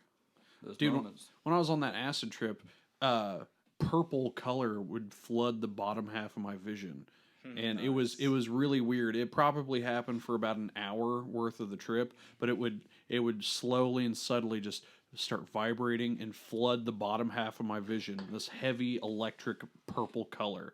And it freaked me out because I'd never taken a drug that made me see a color that wasn't there. Yeah. And so I was like, this has got to be some intense shit. Yeah. And that happened within like the first hour of taking it. And Morgan and Morgan was like, honey, you got to calm down because you've got like 8 more hours of this. I said, wait, we're not halfway through? She goes, babe, you've been tripping for about 30 minutes.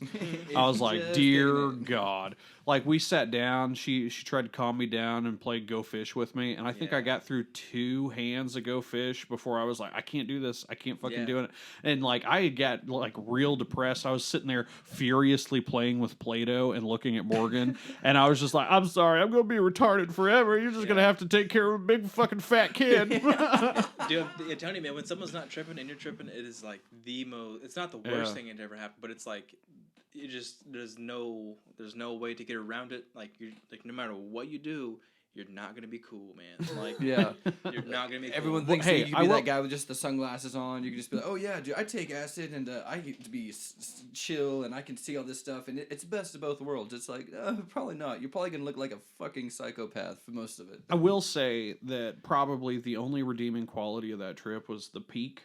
Because it was it was like a Molly peak. It was like being on ecstasy. The peak you get from that. And there is painkillers like in it, not in it, but like you get body high. Like, yeah. like, oh, like, I was body high the whole time, but you. I was too in my head to enjoy any of the positives from it. But we turned on Moana, and I started watching Moana. Yeah. And that movie brought me down. Moana, dude, she held Disney, me. Bro. It's any she fucking held Disney me show is gonna be like in a warm embrace. It's meant to. Yeah, guess what this guy put on for me whenever I tripped. Oh, I had no idea though. Alice in Wonderland.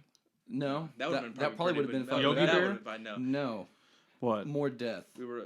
Oh God. We were watching Band of Brothers. Oh God. World War II epic Why? series. Yeah. And I had no Hey, idea. you want to watch these people get murdered? Well, And they I'm were, like, dude. put whatever you People were want getting on, man, because fucking- I can't even like communicate horribly that well. Because Oh my I had God. taken it, and he was gonna be home in like 45 minutes, and we were gonna finally try acid and stuff and everything. And so they were sitting there, and I'm opening the freezer, and we were told, hey man, if you keep them in the freezer, it makes it all fresh and stuff. So we put it in like a little champagne glass or something, a martini glass in the fucking freezer, and they were just sitting in there, and I just kept looking, just chilling out there. You know, Vince is like, oh, you know, I'll be home with this time, and I'm like, okay, and I'm like, you know what, fuck it, I'm just gonna get a head start. So I go ahead and grab one, and I put it in my mouth, and I'm like, okay, that's interesting. All right, I got a little bit of a taste there. All right, yeah.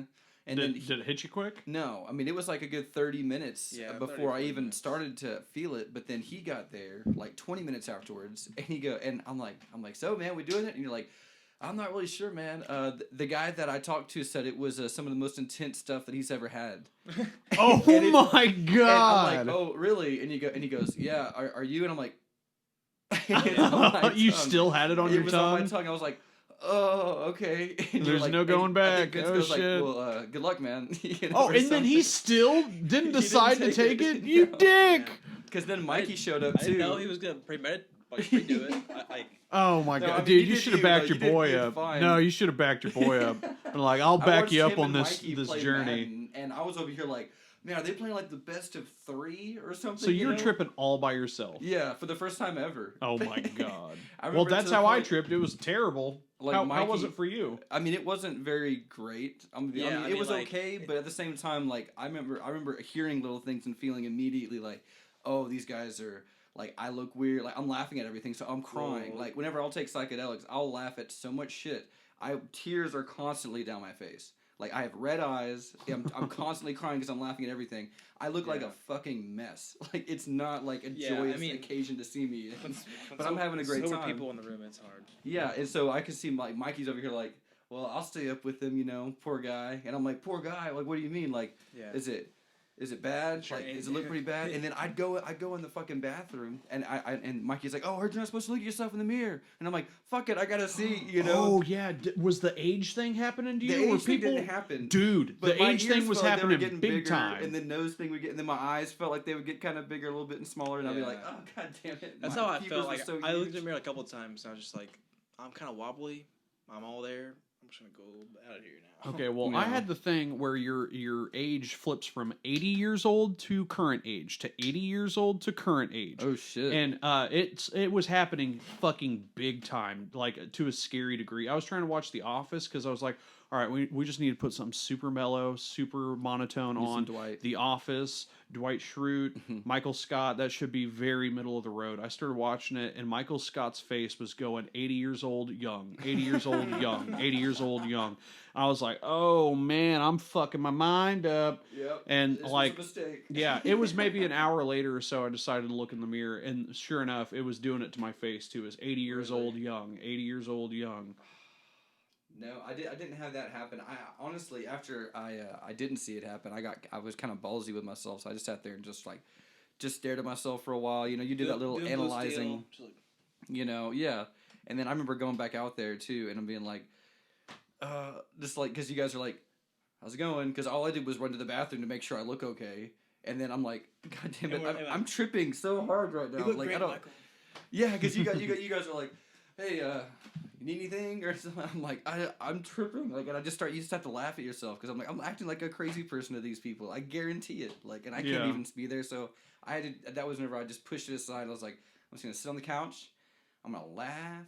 I'm going to cry. I'm going to live, laugh, I'm just and gonna love. watch them do their things, and that's going to be what I do tonight. No, it definitely puts you in a bubble, because, like, I got retaliated for that, for being an asshole. Not an asshole. You weren't an asshole. For not the guy knowing. told you it was intense shit, and you were like, I'm not going to take it. It wasn't, I mean, I took it. Yeah.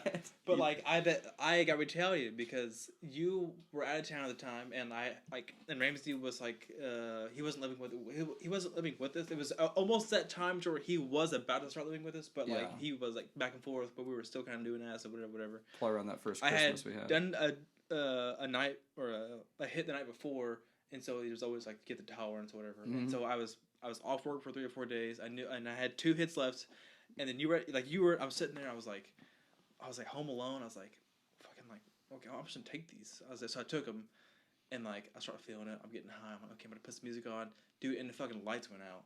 I was like, what the fuck? And I was fucking losing my shit, bro. The power just coincidentally went out? No, sorry. 2 light bulbs was burning out at the same time. Oh, shit, dude. That was your psychic powers brought on by the acid. The fuck out. I was losing my shit. I was like, okay. I was like, I'm just going to be fine. I'm going to be fine. I was like, I'm just going to not go in those rooms. Because it was like my bathroom light and like a kitchen light, dude, or whatever light. That's kind of like what happened with me when I was on acid. The fucking the Roku stick or the Amazon Fire Stick that we had, it glitched, and so it was playing a show, but for whatever reason it fucked up the audio, and the audio was half speed or a quarter speed, so everything sounded demonic. Oh my god! And I was just listening to it, and I was like, these drugs are doing things I didn't know drugs could do. And Morgan came in there and she goes, oh my god, why is it so fucked up? I was like, oh, so that's actually happening. Okay. Thank God. I thought I'd hit another echelon of being fucked up on this. Come out there and been like, what's wrong? Oh, dude, if she would have done that to me, I would have fucking gone into the shadow realm, dude. You're like, okay, I'm now dead. Yeah. And then, but like, I get. She was like, you poor thing, you must have been losing your mind in here. She's like, why didn't you turn it off? I was like, I just thought I deserved this. You're like, I am losing my mind in here. Like, yeah. And I get a fucking phone call, and my phone was and I'm like tripping balls, and like I fixed a light problem, I was listening to music, and Jeanette was like, hey, I'm throwing a party. If you want to come down and drink some beer, smoke some weed, go for it. I was like, okay. I was like, I'll try this. And so I'm like, high as fuck, sitting there. I remember like going to the fridge. I chugged a beer. It didn't work. I'm like, okay, like this beer doesn't work. It doesn't affect you. Alcohol. It tastes different. Alcohol doesn't affect you whenever you're tripping. Like it's fun to drink wine and like whatever, but like the alcohol has like 0 effect. And like I was like, okay, I'll just go to Jeanette's, smoke some weed, drink some beer. We'll go down there. Dude, it's such a bad idea. Such a bad idea. Because I didn't tell anyone. Did you have a whole lot of people over? Yeah, there was like probably like 8 or 9 people in her apartment. Obviously, like like that was a lot of people. Yeah, it's crowded. And because it was already her and like her roommate Sammy, or I think it was Sammy and like the other chick. The other one. And then like other people, and I'm like, okay, I'm high as fuck. I'm at a party. They're not like they don't know that I'm high, and the whole time I'm just like, I just want to go home. I just want to go home. Like people were like, I'm supposed to have 20 minutes. And like how you were talking about, you're like people are laughing. Are they laughing at me? Like is my face melting? Is it like I'm like the whole time just like the dumbest thoughts. Thinking about it now, like that would never happen to me again if I tripped because I'm not an idiot. Then I was an idiot, and like like. Yeah, or even like my pace of breathing at times, like because every once in a while I want to stretch. Like I want to stretch a lot whenever I'm taking. I'm just like, because you're feeling like break your back. Basically, and so I feel like anyone who's around at that point, like you seem really restless. Like you seem like you're. Oh, like, that was the other thing. When you're on acid, I could not stay in a comfortable position for longer than maybe 2 seconds. Yeah. Like I had to shift position. It's either I was sitting down, had to lay down, had to get back up, had to stand up, had to pace, had to sit back down, had to lay back down. The whole time you just like your brain's just like you're moving, but you're high as shit, and you're like, I'm gonna move this arm this up and now this way, and it's gonna go this way, and like everything. You plan out every little movement you're gonna make. Because every move you are making, you're seeing like these tracers to where it's like my hands. Whoa, wait a second. So this is actually okay. I like doing this right here. So I like waving now more often. Tracers were definitely happening. Something I was not expecting was things that were holographically tracing, meaning like. if I was looking at that drum, it's like I was looking at that drum, and then I was looking at 3 other drums that were holographically overlaid over the top of the drum, and those overlays were vibrating. Like a corona, like how the moon is like right now. If we it's look that at little it. distortion. There's a like if I took a screenshot of the drum kit and like lowered the opacity and put the drum kit over the drum kit and then vibrated that layer, that's what was happening. I gotcha. And then that was my favorite moment of tripping at any point, because we had all the posters up on the wall, and so you could sit here on the couch, and the moment that was where you, because that was usually a peak for me whenever that was happening, you could sit there, look straight, and every single one of the posters was a flag that was just like had ripples and was waving, and then at one point you could just like normally it'll fix itself if you look away or something, you look away for a second, it goes back to normal. But it won't whenever you're peeking at that. You know, all of a sudden you can look at these posters and you're just seeing, like, I had the Doors, Jim Morrison one that had him, shirtless. It was green, and it was just like his hair was, and it was all different color kind of thing, and he was turning into like freaking some sort of Medusa. The lizard king. The way, he was the lizard king. He was nuts. Like, I ended up making a drawing. Kind of, we ended up painting one time when we did it, because it was we were into Bob Ross and stuff too. Painting is so fun when you're high as shit. Honestly, I like painting so. You can do no wrong. But when you're, oh man, I had a painting that I drew when I was tripping balls. I forgot. Yeah, it is. It's probably around here. I had a drawing I did when I was real high on Adderall, and I thought it was pretty cool, but I lost it. It was like of a little green troll person burping like a giant bubble. Oh, nice. Yeah. See, and like I can't draw very good. I miss out. I know we're not pros, but you can draw good. Oh, thank you. And you're I can only imagine drawing like. Oh yeah. If you're actually good at drawing, like. Well, when you're on a pretty high level of Adderall and you've dedicated yourself to sitting down at a table and meticulously drawing every little minute detail of this like disgusting looking troll creature for like 6 hours. Like, I think I started it at midnight and I finished it when my roommate was going to work at 6 a.m. Oh shit. Yeah, and it was with like no breaks. Really. It looked good, but it didn't look like masterpiece good or anything. 6 hours of strenuous. I spent way too much time on it. Yeah, it was pretty crazy. I like colored it and shit. It's like you look behind you, like you're over here, and you're like, all right, it's done. You look behind you, there's like 80 different like crumpled up pieces of paper. You're like, this is why it took 6 hours. Yeah. Oh my god. Yeah, I used to do calligraphy. I would mess around with that too. Cool. It was amazing. I just knew after I had tripped before like that, I needed to get into calligraphy. Yeah. And I just wanted to draw, not really draw things, but like just draw my letters and just write what I'm feeling and stuff. So I have a little notebook that is just tripping thoughts in there, and just say like acid, and it'll be like all the nice little flow and everything, and it'll just be like feels great. Just have some dots, and like we drew random, like I did like a queen of clubs or something like that. So I drew the card, but then I just put like actual clubs, like you hit someone with over the course of it and everything, like just random shit. And I remember clubs. That sounds like a gang name. Like Jimi Hendrix, glow in the dark poster on the wall and stuff for a while, and we was it Austin that brought over a freaking black light? Yeah. So we would go full blown on it, and we would put on the black light, and have the posters that would glow in the dark, and then I'd sit over in the corner next to him, and I would draw with calligraphy and stuff while you're just tripping way too hard. That seems like so overstimulating. Then we put a carpet over there, and we didn't go there anymore. Like, Michael, have you ever heard the story of when I went to the rave lair and almost got raped? The rave lair? No. Have I told you about the rave lair? I think I've told you. Okay, so it was back when I was taking ecstasy. I would know if you told me a story of you almost getting raped, but then again, I don't know. I've told you a lot of stories. I'm a big fan of Kenny Powers, and sometimes you gotta dump the small memories to make room for the big memories. I do that. I'll be that first to tell you guys. I do it quite often. No, I do that shit too. Okay, so while we're on the topic of rolling, tripping, drugs. So I think the year was 2011. I was 21. I was hanging out with this guy named Josh Traub, and he was like, "Hey, one of my buddies, Colton and Petey, you know them. They've given us ecstasy a few times. They have a really good deal on ecstasy. We can get these tabs. They're the little green aliens, and they're $5 each." And I was like, "Dude, ready, set, go. Let's do it." And he's like, all right, it's all the way downtown. I was like, downtown where? Like, you know, like... he's like, Dallas, Texas. Yeah. We got to go to the book depository. Jesus. No, he goes, okay, it's 3rd and Cheyenne. I'm like, whoa, that's actually downtown. He's like, yeah, it's in an office building, like an apartment building. I was like, okay. Ramsey lives there now. We get down there, we pull up to this building, and it's like in the middle of downtown with all the large buildings in Tulsa, and we pull up, and this entire building is dark. It's like it's completely shut down, and we're waiting out there. He calls the guy. The guy flips on the lobby lights. The lobby to this big grand building was dark until he walked in. He walks up. He's got a giant like janitor's key ring full of keys. He comes up to the first door, unlocks it, goes up to the second door that leads to the street, opens this big grand door. He's like, get the fuck in here. And I was like, oh shit. And he's like, lock the car, come on.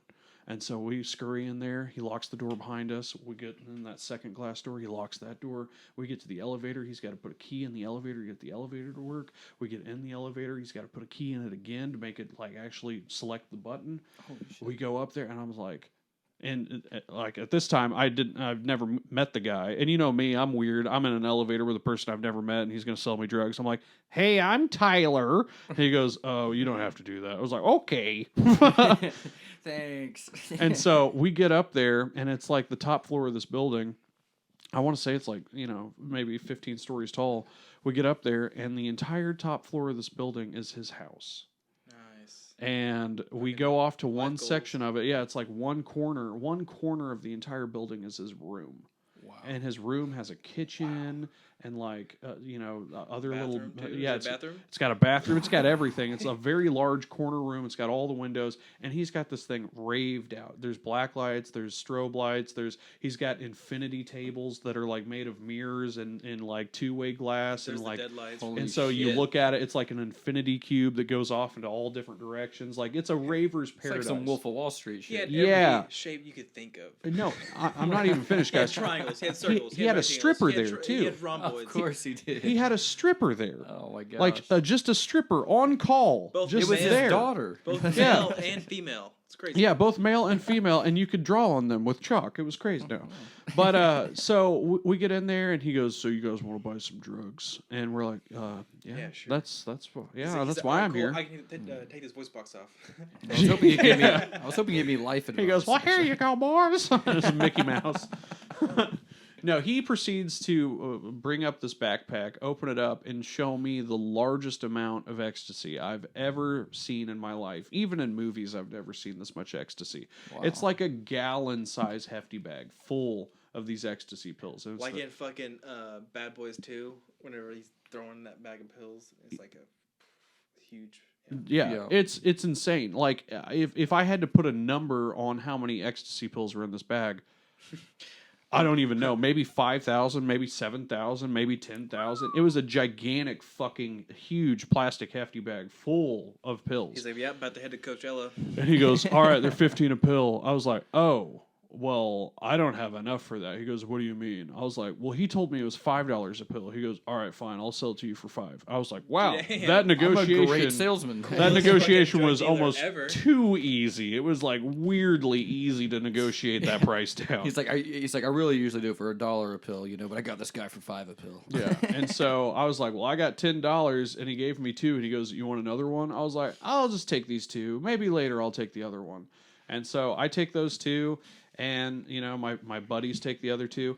And the 2 guys that invited us there, Colton and Petey, we've bought ecstasy from them before. They're really skinny. They're, like, really hard off into that lifestyle. They're honestly taking too many drugs. They still haven't eaten a meal to this day. Yeah. They're like almost skeletons. They should have been eating David and not is bigger taking. Than those guys. Yeah, David is. David's got like 60 pounds on these guys.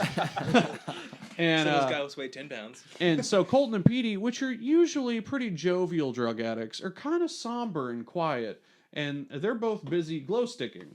And, you know, they're spinning glow sticks. And they have no other motor function besides spinning this glow stick. Yeah, and they're just spinning glow sticks. Epitome of life right there. I don't get it, never have got it, but people love doing that shit, man. Well, I guess if ecstasy and tripping is your lifestyle, at some point glow sticking just becomes very interesting to you. If I was just, what's up, guys?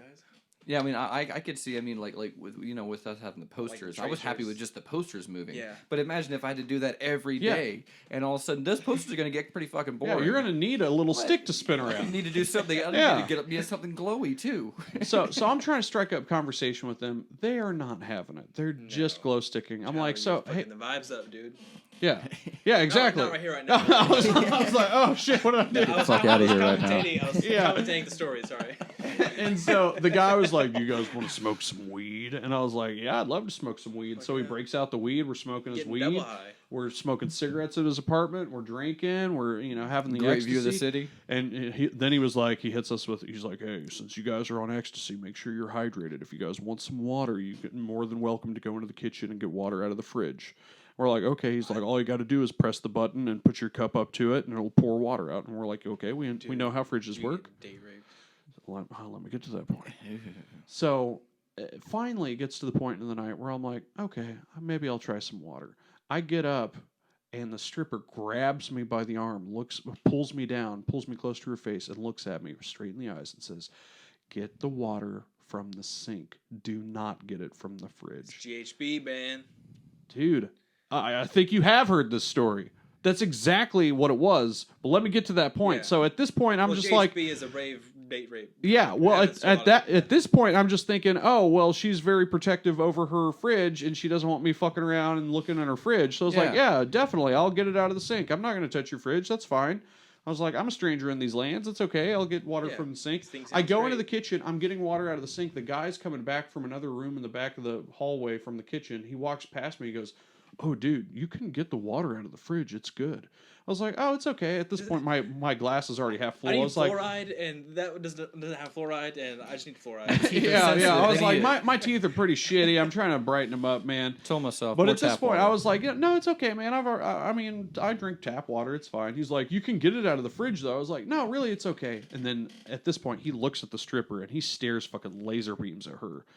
And I'm still dumb, noticing all this, noticing and noting to myself that this is kind of weird, but at the same time, I'm like, meh, not my house. It's not going to ruin my night. Yeah, it's not going to ruin my night.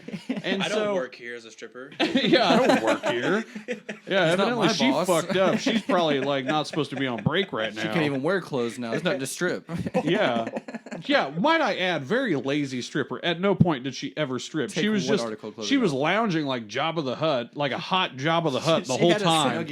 Yeah, she didn't do shit. She was just sitting there scantily clad the whole night, kind of just commenting on our conversation, but really not even that much. A faint stench to it, might add. And so he goes, "Well, are you at least feeling it?" I was like, no, I'm not really feeling it. He goes, "What do you mean you're not feeling it? You took 2 of those. You took them, right?" And I was like, "Oh, yeah, I definitely took them." And my buddy Josh he's like, "Yeah, Tyler's kind of a hardhead. He's taken ecstasy like a couple times now and still hasn't felt anything." And the guy like looked really frustrated. He goes, "Well, do you want some more?" I was like, I better not overdo it. He's like, "Do you want some water?" He goes, "Maybe this water would help kick it in." I want you in my bedroom in the next 2 hours, whatever it has to be. I was like, yeah, I'm good. And so we're sitting down smoking, and then out of nowhere, this person that has been on the bed this whole time that we didn't know about, that was just buried under blankets, explodes to life and starts running around. And we're like, whoa, where the fuck did this guy come from? And he's been inches from us this whole time. And he's running around. The stripper, she springs to action. She tries to calm him down and like give him a sandwich. And the guy gets up. He's like, calm down. I don't want a fucking sandwich. Yeah, he like gives him some poppers or like some drugs or like chloroforms him, and he goes back to sleep. Jesus. He goes back to sleep, God. He's on the bed. I was like, "Dude, is he okay?" He's like, "Yeah, he's fine. Don't worry about it." He goes, "Do you guys want to go on a tour?" And we're like, "Yeah, sure." Do you want some more water? And so I think when he was taking us on a tour of the building, I don't know, the stripper may have been doing something to like subdue him. I don't know. At the time, I was just like, "Oh yeah, I'd like to go on a tour. This is fun." And so he took us to the roof. No, not once did I get a rapey vibe. I didn't get a rapey vibe the whole fucking time. I was that stupid. Yeah. I didn't get a rapey vibe at all. I was like, there's obviously a rape victim that has come 2 inches from me, and I didn't pick up on that. I was just like, oh, one of his friends is acting weird. It's like, you guys are leaving, and someone else walking in, and you're just like, drink the water. Yeah. We go down to the fridge. basement. He gets really mad if you don't. Like, do you guys remember the rave lair in Blade? that basement industrial type Yeah, vibe. like, Start the he movie off. had One of those. those. Oh my god! It's in the opening scene, right? Like, Yeah. Okay, Yeah, it's in the opening. He had that. That movie was filmed in the bottom of that building. He had a fucking rave layer in the with a DJ pedestal made of like cryptic looking shit, and like it was insane. He had all the lights, everything. I was like, and I was stupid. I was like, you should throw raves down here, and he was like, I do. He's like, no, I have art class down here. Yeah. We do sculpting down here. We make pottery. It's like it's just like you said that it's just like a rave layer on the wall. Yeah, it says rave layer. Oh yeah, okay, gotcha. Yeah, this would be a great place to throw a rave. Like, you are the whitest dude in the building. Like, yeah. Oh, definitely. Don't know you're getting raped. Don't know it's a rave layer. Yeah. Totally unaware of all the rape danger. And we go back up there, and the guy is just increasingly frustrated. Like, he's so mad that we're not higher, and no one has taken the bait on drinking the fridge water. And finally, the sun is coming up. It's 8 a.m., and I just, nonchalantly was like, well, hey, thanks for having us, bud. Never got your name, but I want to appreciate you for the cheap drugs and the stripper being here, showing us her boobies a little bit. The little bit that she did, I appreciate that. Just kind of plopped out. She put it back in, but we got a second Yeah, glance. I think it was an accident, but, I appreciated it. Only saw one, but I should imagine, yeah. It next to each other would look like I yeah. imagine the other one. It's I've got symmetrical imagination. I can imagine what the other one looks like. The sequel's never as good as the original anyway. Yeah. He's like, but I think we're gonna head out. I want to thank you for letting us hang here and smoke all your weed and those cheap drugs.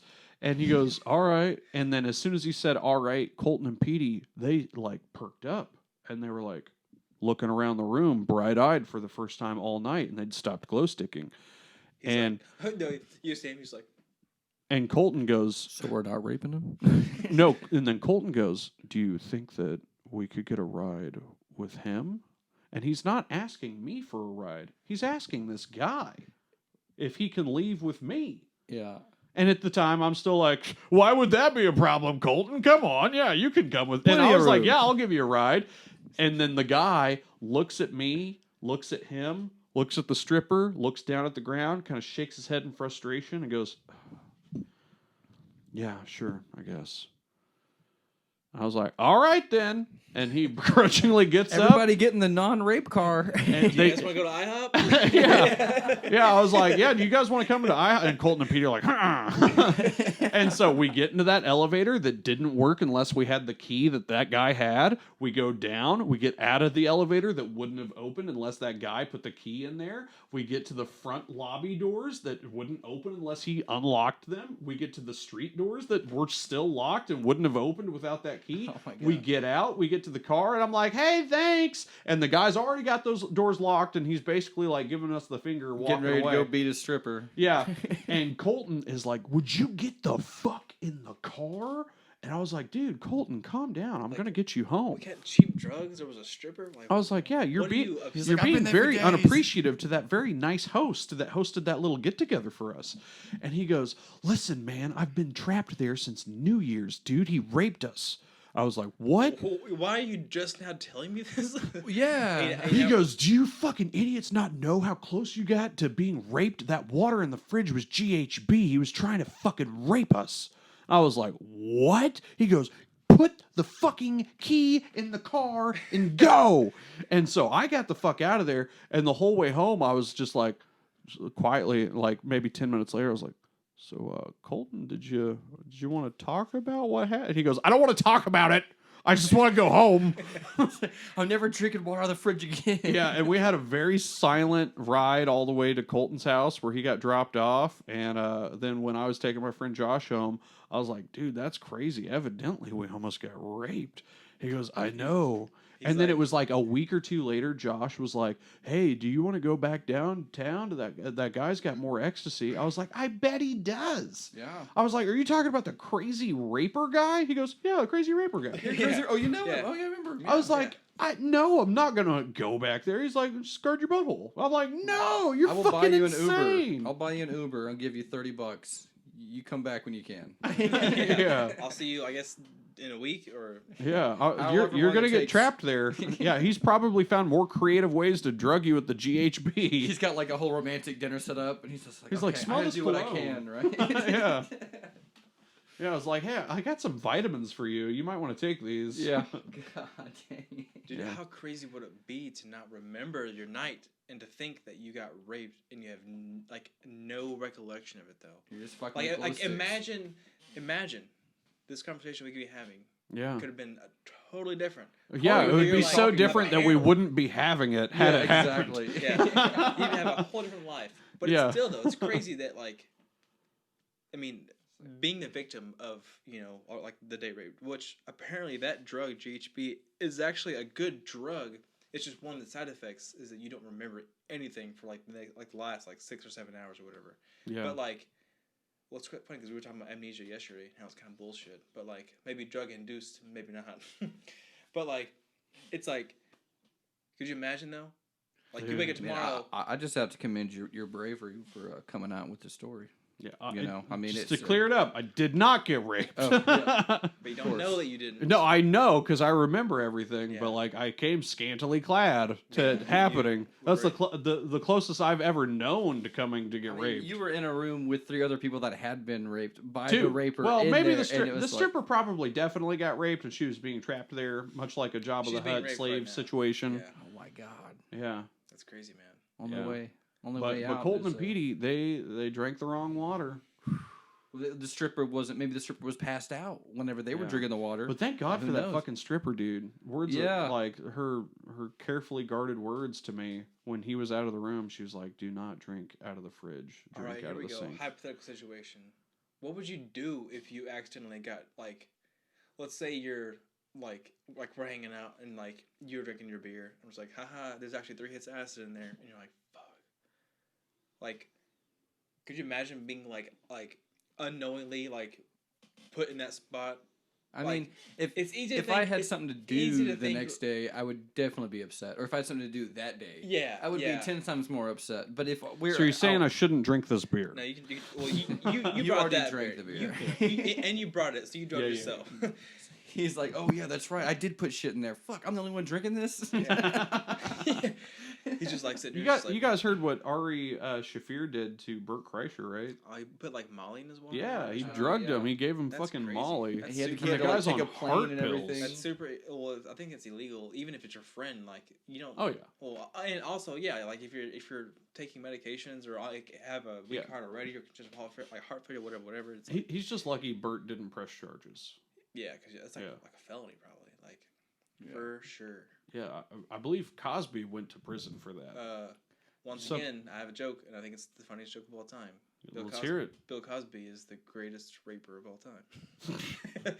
Yeah, it's not funny. Most successful, definitely. It's not funny. It's just a joke. But it's if all of his convictions are true, which they think at least 80% of them are, which puts him at 55 rapes or whatever. He literally is the most prolific, serial rapist of all time. If we're talking about survivors, but there's a lot of serial killers, even that raped their what was the guy that did the little boys? Gacy, John Wayne Gacy. Yeah, I mean, however many, over 100 probably. Yeah. And he had hundreds of bodies buried under his house. I could be extrapolating on that. It Maybe might not have been hundreds. It had to be close to 100. I guarantee it. Well, Bill Cosby's is supposedly up there, and they said and once again they don't. It's just he's not. Well, for one, we shouldn't give a badge to anybody raping a lot of people, but it's gonna be a badge of thorns. If every one of his accusations are true, they're he's number one, the most serial rapist of all time, which is fucking insane. But they don't. For one, he's only been convicted of 2, which he's in jail for, and they're not gonna have 80 trial or whatever. Yeah. But if they gave out Grammys for rape, he would be getting one. He'd have he'd have not much room left on the shelf. Yeah, he'd have 2 houses. One full of rape Grammys, other full of rape Grammys. Honestly, there's probably other people just like Bill Cosby that have just gotten away with it. Especially people that have lived their entire life and died of old age that were way worse than Bill Cosby. People talk about Jeffrey Epstein, and everybody's like, "Oh my God, isn't it crazy?" like we should like this, that, and this. Like people love talking about the conspiracy theory and the who all he's behind. Who gives a shit? I guarantee you right now on this block, there's someone fucking uncle touching their fucking whatever. Like we need to bring out those people. Like fuck Epstein and whoever the fuck Bill Clinton was raping. Like that's all shitty. But like there's more probably the news cares about bringing down prolific people more than it cares about taking down Uncle Bob. There's more going on to people that we might know that we should take care of first. Not like who gives a fuck about the Clintons and whoever. Like it's sad and it's shitty but that's the truth though. Like there's more probably going on the people that we know than there is the people we don't know. Like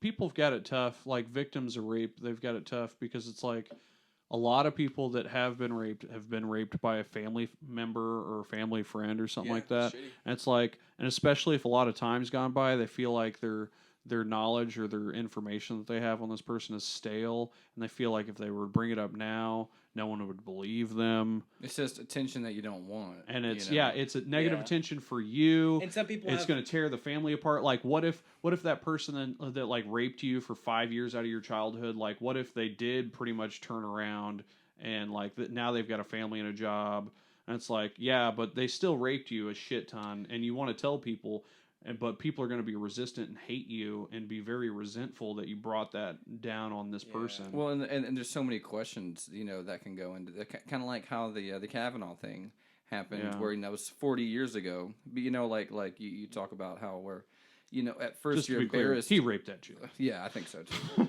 But like over the course of like the first initial like shock of it, and maybe like not giving it the breath of life by actually speaking about it. If you don't tell people about it, maybe it didn't occur in a way you can process it that way. Yeah. And eventually there's side effects to that, like psychological. And then God forbid you don't have all the details exactly hammered out and all the dates and times, because then the giant investigation was launched, and if you don't like quote everything exactly how it happened, those questions were so dumb on that trial. Once again, he might have raped fucking whatever, he might have raped that girl, but like they were like, it's Sunday, November 17th on a 1975. You're watching football with your friends. What were you doing that day, huh? And you're like, it was 40 years ago. Well, it was funnier is like the only reason that they could allowed to ask him those exact questions because he said he had calendars of every single thing he'd done since he was like 17 years old. Yeah. Not one day missing. So I think that was one of the other things too. Yeah. Like whenever they were asking those questions as discriminatingly, I'm like, fuck off. I don't care how... Fucking Brett Kavanaugh. It's actually very convenient that I'm being accused of these things because I have all the years leading up and preceding this documented. And not once did I ever write on this calendar, raped this bitch. It's like, it was the perfect alibi because you could literally have... Why would you put that on the calendar if you did I never raped anyone. Look at the calendar. Just look at it. Tuesday, bought milk from mother. Wednesday, mowed the lawn. Thursday, raped that weird-looking bitch. You're right. That was like, Thursday, not Sunday. I'm just gonna erase that up there. He's like, I feel like this might come back to bite me. Just gonna erase it up. Yeah. I might try and become a Supreme Court justice one day. If so, this might look bad. But tell you what, I'll replace it with boofing. Where like she comes out and says it, but after it being 40 years or so, or 30-something years, like no one can recollect exactly what happened, other than probably the people involved, if whatever traumatic it was, and how that can be instilled into your head, through some sort of stress. What's going on? But are you looking at how many bars that is? It's no, I was looking at the wave function. Does it actually record? So the top one's me? The top one's you. I'm the middle one. Yep. Oh. So the settings I have it on, it's like a narration. Oh. Like a very quiet whatever. Oh. And it's not gonna. I mean, like, it's picking us all up. Even me, even though you don't see it move because it's not. We're not playing guitar or hitting a snare drum or whatever. Like these, I mean. Well, shit! I didn't mean to break the fourth wall on this podcast. No, it's all good. I mean, like, it's all right. Every podcast I've ever done, that's being broken. We're probably sitting around like an hour and a half already, aren't we? I'm not quite sure. We've got to be. For sure, an hour.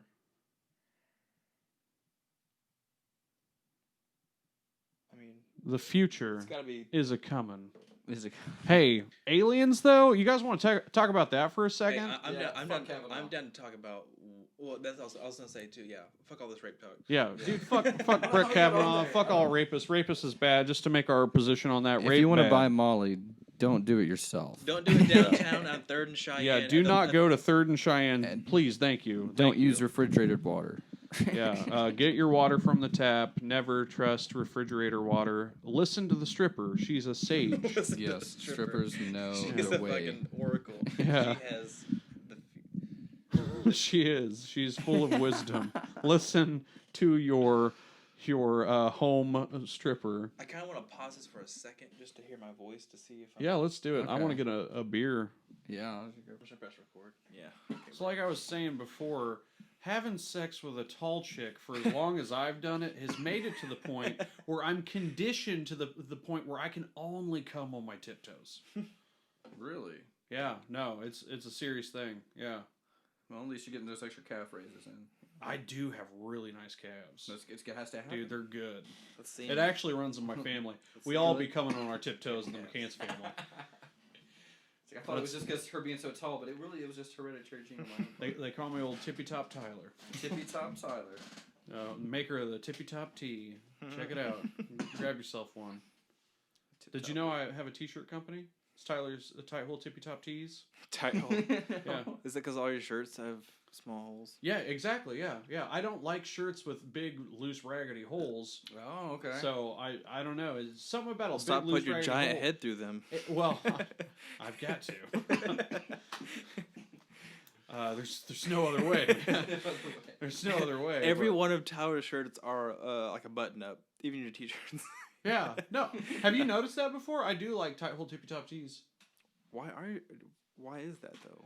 I don't. Because I remember you I would don't like that. have a shirt on for the bar and you wouldn't wear it. You're like, I don't have a shirt, but I'm like, you're wearing an undershirt. Yeah, but that's not my public shirt. I'm like, Yeah. No. I don't just. get. It's like. Yeah. If it's got a stretched out hole, I really just don't like it. I think it looks slobby.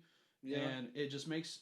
Like, I'm a fat guy, so fat guys, we're not allowed to do just, like, nonchalant stuff like a lot of other people are allowed to do and Sure look you good. Are. Like, if you're, a Sure we fit-looking are. dude, you can have a little bit of mustard on your shirt. But if I have a little bit of mustard on my shirt, it's like, oh, there's another fat guy with food on his shirt. You know what's also weird about, like, if Never a thought guy's of it that fat, Yeah. guy's like, I'm fat. And then people are like, oh, that's a fat guy. But when Yeah. a girl's fat, it's sad. Oh, Yeah. she's fat. Well, okay, like, she got herself into that predicament.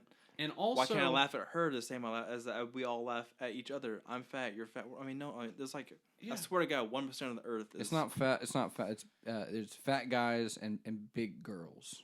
Yeah. You got to use the right terminology I'm on it, not or else become an complaining asshole. about my life as a fat person. I'm just saying there are other things you have to be aware of with your appearance that will not fly as a fat person. But it does because you care.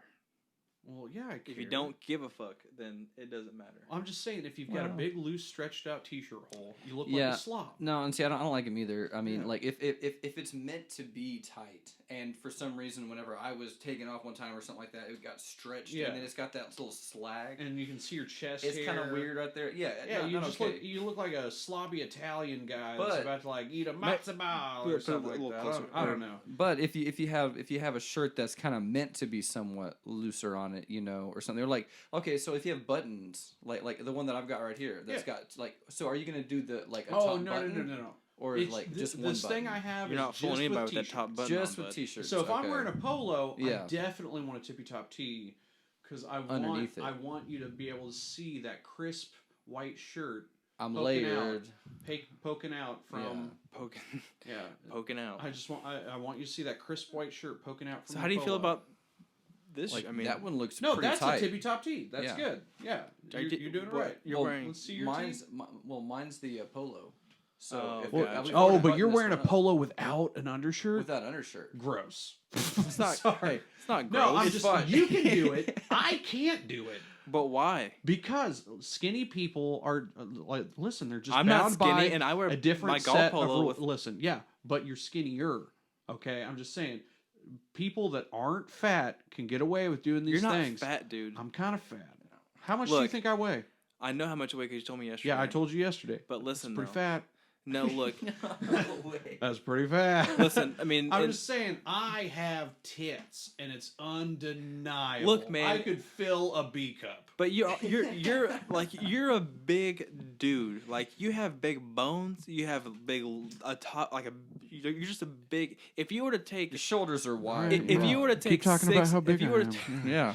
If you What were to about take downstairs? take 6 months into the gym and fucking eat right. Oh, I know. Well, obviously you're already doing that, and you lose weight, and you're doing great. But like, well, I'm not losing weight right now, but I will be. Yeah. Like. Right now, I'm drinking beer and eating Chick-fil-A and pizza. I had a whole fucking pizza last night. I'm not losing weight right now, but I will be.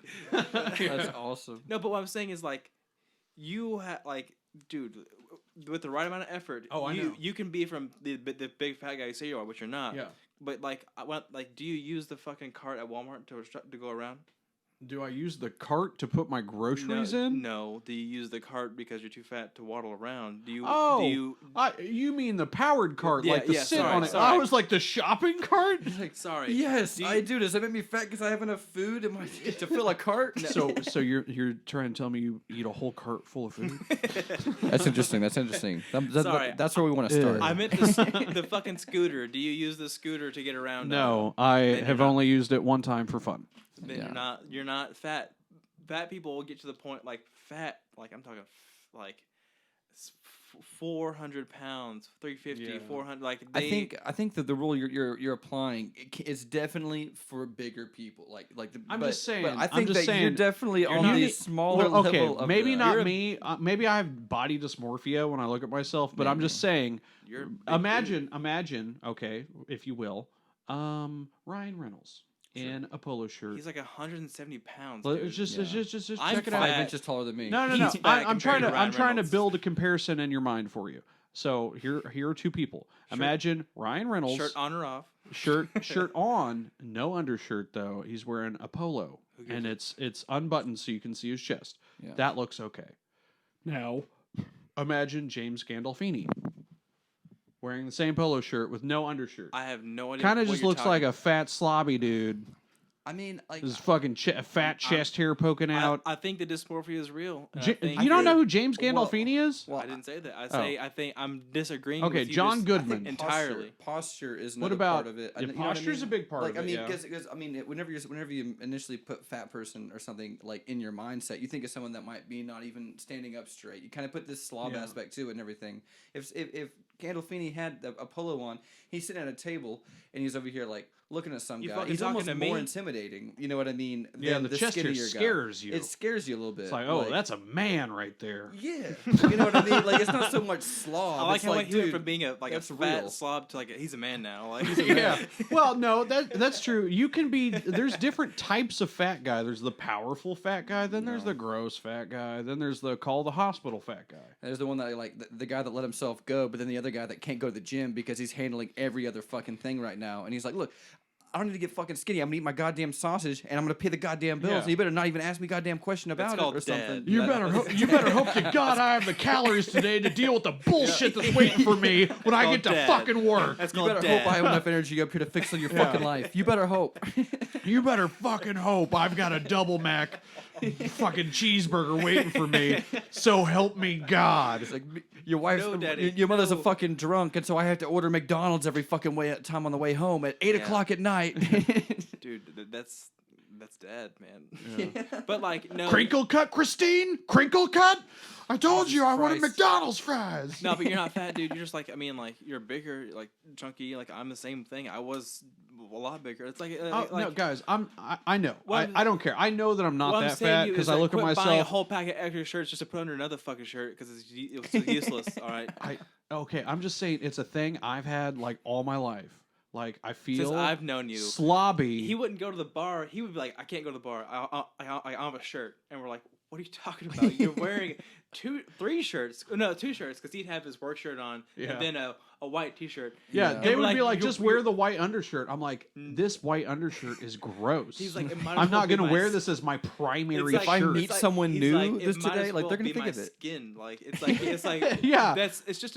Well, because it's so thin, it's so old. The only reason I wear it is because of the collar portion. This shirt is older than fucking like our friendship, like I don't know about you guys, but like my white shirts, like I'm not a gross person, but the pits on the white shirts get gross. Yeah, dude. I mean, sure. Does that happen to your shirts? Your Yeah. white shirts, they get fucking downright gross. Yeah, dude. I mean, I'm you not, want me to wear that shirt in public? Well, you can have different shirts. It doesn't have to be the one that you wear under every time. No, but I'm if you saying just that wore, happens to going be to the a shirt. Okay. That's my undershirt. We're not going to a wedding. We're not taking fucking school pictures, homie. We're going to the bar. We're going to the. Were you already with Morgan whenever we're this going happened? to the place where the. Well, you didn't have nothing to worry about. I mean, unless you were. If I was going out potentially wanting to meet somebody or something. I care about how people perceive me. No, you care about. Remember how that you one time perceive Tyler you, wore and that you're white shirt? Yeah. Fuck and you. you're like the whole time you're thinking I look like shit. Yeah. You're not thinking he thinks I look like shit. You're just thinking I look like shit. Well, but I can understand The where that's dysmorphia something is that real. you want to take care Yeah. of. So whenever I you get get in it. the social I get it. aspect of things, you I don't get have to it. think about that too much. You know, like if that gets taken care of by putting a shirt When over it, I was a then- kid, I was chunky too, and I'd wear a t-shirt. I was the fat kid that wore the t-shirt at the pool. And I remember one time, one of my friends, she was like, "Why are you wearing a shirt?" And I was like, "'Cause." She goes, "Why?" And I was like, and I just made this up. I said, "I got a really big freckle. I got a really big freckle right in the middle of my chest." My And nipples she goes, are huge. "Really?" I said, "Well, you don't believe it? I'm covered in freckles." I was like, "I could have a gigantic freckle you don't know about, and that's what I'm covering up right now." And she goes, "I don't believe you." I had to show her my third nipple. Yeah, I was like, yeah. But look, man, stick to the diet. You won't be fat, and then you'll be like, we'll have a whole podcast. You're gonna only wear polos. About how you're like, dude, this is like I'm skinny now. One time, I don't Morgan wear bought my me shirt. wife beaters. I was like, I can't wear these, and she's like, "Why not?" I was like, "Because it'll look like I'm wearing a bra." I don't like white beaters. Well, the first thing I do when I get the wife beaters though is I stretch them the fuck out. Like it's all around the midsection stuff. I mean, because I'm gonna put that on. I don't want it to be super tight on. Yeah, me, they 'cause just that's- suck to every You have to contour be in you perfect have. shape Yeah, you do. to look good in it. Yeah, Otherwise, if you you're look a like little literally bit fat, immediately that Bam. that broadcasts as Yeah. bra strap. It does blow my mind how Yeah. some shirts affect you, because like I'll put on like I have like a couple sweaters I like to wear, Yeah. and I'm like, man, I feel fat in this. And people say, oh my god, this is that. But then I'll put on like certain shirts where I'm like, I look good. buff in this. Like, That's the shirt I'm wearing right now. weird. I hate that it's a Rick and Morty shirt, but the way that it fits on me, I fucking love the shirt. It's tippy top at the. It's fucking tippy top. It It's tippy keeps top me from tee. getting strangled, Yeah. even because it's strangling me. Yeah, I like that it's tight up here. I like that the The cuff arms length are- on the arms is Yeah. actually long. Dude, Back in the let's- 2000s, they were making all the fucking cuffs Everything up like here. up here. What Let's was that talk about about? that too. Why do people still wear those? Like where the sleeves, it's like up here. I just want to push your fucking sleeve down and like what are you doing? Like why are you wearing that shirt? And it's like A lot it drives of- me nuts. There's a player at the casino that does that. I think you know what I'm talking about. Is it We call him Smedium. Paul Gatton? Yeah, we'll bleep that out in case he Oh. listens. Dude, he's ripped. Shout though. out. Okay, sorry, not ripped. He is ripped. His arms are getting bigger Dude, by the he's minute, fucking dude. huge. Like this Oh, guy's like. Hey, listen to this. So, did you know what the casino was doing for the Smash Bash at the drop of midnight? They were smashing the guitar, guitars. yeah. They were smashing guitars, and keep hitting the my winners of the drawings that were supposed to do that, they were like all elderly and like super fucking frail. Buford's out there just like. And they're like, I don't want to get up on stage and be expected to do anything physical. Just give And me the so- alcohol. Yeah, so we had to go around and find other people to fill in for them. Dude, and I can see Paul getting drunk. so smashing I got dude, Paul Gatton. I that's said, badass. "Hey Paul, do you want to smash a guitar?" And he was wasted. He goes, and you know how he was always trying to brag about stuff. He's like, "Hold on, I got all the people from Simmons Homes with me. Hey, listen to what this guy's saying." This is my third fucking guitar tonight. Yeah. He's like- Yeah, he wants all the validation in the world. So he's like telling me that these are people from Simmons Homes because he wants me to know that he knows people from Yeah. Simmons Homes, Yeah. and like he's always trying to show me. He's like, look at my friend's house I was at the other night. Look at that mansion. But anyways, I told him, I was like, hey, could you smash your guitar at midnight? We need you. He goes, hold up, everybody, stop what you're doing. Listen to what this guy just said. He said the casino needs me. What did you just say? Tell them what you told me. I was like, we need you to smash a guitar at midnight, Paul. We found your herpes medication by the slot machine. Yeah, I Sorry. should have. We found your dick cream in the bathroom. It's empty. Because I use the restroom. But he went up there and he did it, but he was drunk, and I didn't know he was. I knew he was drunk, but I didn't think he was that drunk. Yeah. But when he went to swing it, I hear whispering like he's he shows up. When he went to swing it, when he went to swing it, he swung it too hard, and he was wearing these little fucking dress shoes that don't have any like rubber on the bottom. It was just like wooden sole dress shoes, and he fucking bit it. He slammed his ass on the ground, missed the fucking amp like an idiot. Oh my god! And that was simulcast over the entire fucking casino. Everybody saw him bust his ass. Awesome. Is there like video of it? Like, can we look it up on they YouTube? They didn't record it. They just live cast it in I'd the love casino. to watch that. Yeah, it would have been great. He's a fun, because I mean, he's a funny guy. Yeah, I like waiting on him. I like him. I think he's a good guy. I just think it's funny that he brags about everything. Yeah, certain things are slightly annoying. Yeah. But what's up with this alien talk though? Okay, so what have you guys heard about the alien stuff recently? Did you guys hear that Israeli Minister of Defense or whatever? He's like a retired Israeli defense secretary, and he came out and said aliens are real. We have a base on Mars. We have a base on the moon. We're in communication. The Israelis would say anything to piss anybody off. We're in communication with a federation, a galactic federation, and they're in works with us. We're trading technology. Well, we're not really trading technology. They just want to know how our society works, and they're giving us technology. And Trump knows about it, and he was about to just spill the beans and say something, but the aliens had to come down and tell him no. And so I think it's bullshit. Yeah. I think it's bullshit. I think that the guy's got the credentials to where you'd be like, oh, maybe you should take this guy seriously. But at the same time, he's like 87. So I think the wearing and the erosion of time may have affected his mind. Yeah, or some sort of something else other than just your status and position in society as proof. Because people make claims like that all the time. But that is powerful. But I think at 87, it means less. Sure. The fact that he's still in charge is... No, he's not still in charge. Oh, okay. He's no longer the Secretary of Defense in Israel. But I'm just saying, like when you're weighing out beans of credibility, what discredits him and what credits him, you definitely have to throw some beans in the hat of, he did have this position and did have access to knowledge like that. But I would say the beans that outweigh that hat and the discrediting hat would be, he's old. Yeah, I mean, I think that if aliens existed, they would understand that. It's pretty fantastic information too. We would be like, our concept of everything would just be fucking just.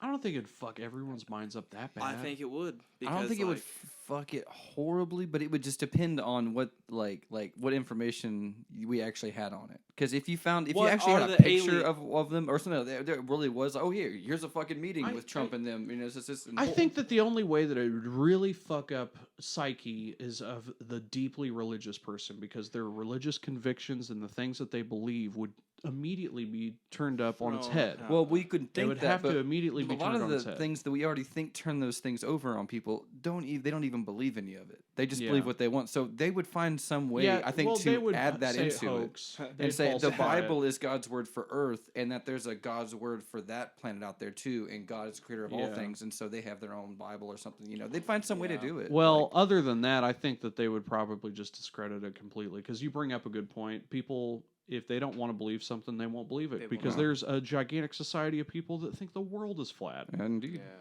And you can give them all the evidence in the world, and you can set them out with their own scientific equipment, and they can discover for themselves that they're wrong, and they still don't believe it. And that's fine. Yeah. But it just really depends on what are the aliens, and also why it's like. Here's what I think's happening. You want to hear? Yeah. I think what's happening is we have been discovered and we have been monitored by a race of aliens for a long time, but they're benevolent. They're good. They have good intentions for us, but they also know that there's malevolent aliens out there, and they go solar system to solar system and do whatever they want with planets with zero regard for the life that lives on them, whether they have to do it or whether they just don't care, whether they need to do it because they're like a dying race or something. Who knows? But I think what it is So when we look out into space and we try and find radio waves or signals from other distant galaxies, and you put into account the Drake equation that says, given the amount of suns like our sun and the likelihood that there are planets like our planet revolving around those suns, and given the time that the universe has been around, it's statistically impossible for us to have not intercepted signals from alien civilizations that have reached a point to where we have. And so that's the paradox, is it should have happened because the chances for it to happen are there. Carl Sagan is about this. Exactly. But here's what I think is the kicker. This could be a fucking movie, but this is what I think may happen. This is just a hypothesis. I think that benevolent alien force that has found us and has been observing us for a long time has found a way to block radio signals. So that's why when we look out into space, we don't see anything. Because we're being blocked from it, that's just a side effect of them making us invisible to other races. They're trying to keep us cloaked from these malevolent alien forces that would have zero regard for our civilization, would come down here. Maybe they need to, rape our planet for resources, or maybe they just do it for fun. Whether that's true or South not. Park's exactly. But it's like they picked us up as a pet, and then they've got us. They've got us in a room or some safe like box. Yeah, I wouldn't say like a pet. I would say more like a foster child. Okay. I kind of like. Well, it didn't start this way, but I kind of want I like what your thought is, or it's like we should do a little round table. Okay. Okay, so that's my thought. I think that they're here. They're looking at us. They're protecting us. That's why we can't see any other alien civilizations, is because the same cloak that protects us obscures our vision out. Sure. Maybe. Okay. I mean, I haven't thought about it a whole lot recently. No. I mean, once again, like I said, it didn't start out like this, but now that we're talking about it, I kind of it's like, because I don't. I mean, I feel like if an alien race could find us, they could probably find other aliens as well, and other solar systems and too. So part of me thinks that one, if they did come or they did see us, were somewhat interested, they became disinterested very quickly and left. And small remnants of hieroglyphics and different things that we attribute to some alien involvement, may have had some sort of a connection with them in their presence. But ultimately, they're non-existent at the moment, I don't feel. I mean, personally, in a day-to-day life, or even in the thought process of how the world's spinning and what all we focus on and stuff, I don't feel like if we had interstellar travel right now and stuff, and we could go to do all these different things, and we're focusing on something. The task at hand. Yeah, I mean, how many times are we going to go over here to this random planet that just has people that murder and kill each other and stuff, or a primitive life forms that, I mean, honestly, I guess the way I look at it is like we're so unimportant. Got work to do. We're not worth, it wouldn't be like, oh, hey, we found Earth. Oh, wow. Yeah. It'd be oh, look at this. Yeah. Just like the other 150,000 that we have that we can find right now. You're describing South Park episode, and it's hilarious. Is it? Because they're like, we put humans, and we put deer, and we put this. The and reality it's show. And then they stop by, and they're like, let's see what happened after 2,000 millennia of evolution. And they go by, and it's like, oh, this is what it is, and it's like how shitty we are, and whatever, yeah. And things never really got that much better. Yeah. Yeah, they're like, imagine if you put Americans on the same planet with deer. Deer. But it's so funny because who's gonna win, the deer or the human? Yeah. Next week we introduce Canadians. Yeah. What's their favorite letter? Like going back to what you're saying, it's like.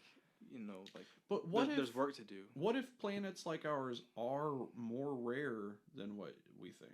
Well, it just depends on how big the universe. If you want to say it's infinite, then you've taken away the quantitative state. Yeah. So at that point, I see what you're saying. Let me get one in here though. Yeah. I am kind of with Michael 100%, because I don't think the aliens exist at all.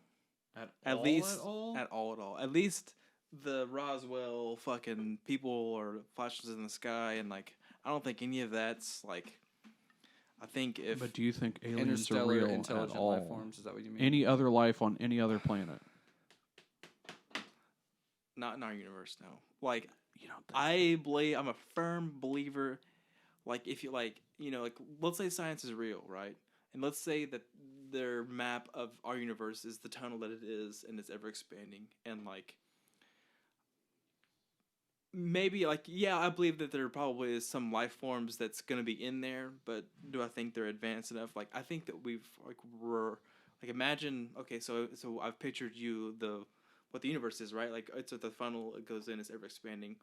Like, that's ours is a beaker and a science lab of plenty others. Oh yeah, I definitely believe in the multiverse. I think there's more universes. That's where that's like, I try really hard to like, I want to believe, man. Like, I want to be like, I see what you're saying. No probe me tomorrow night, all night long. No, as long as they're, I'm like, oh shit, the aliens are real. I cannot wait to go back down and tell you guys. And like, you guys are think I'm crazy, but I'm like, it happened.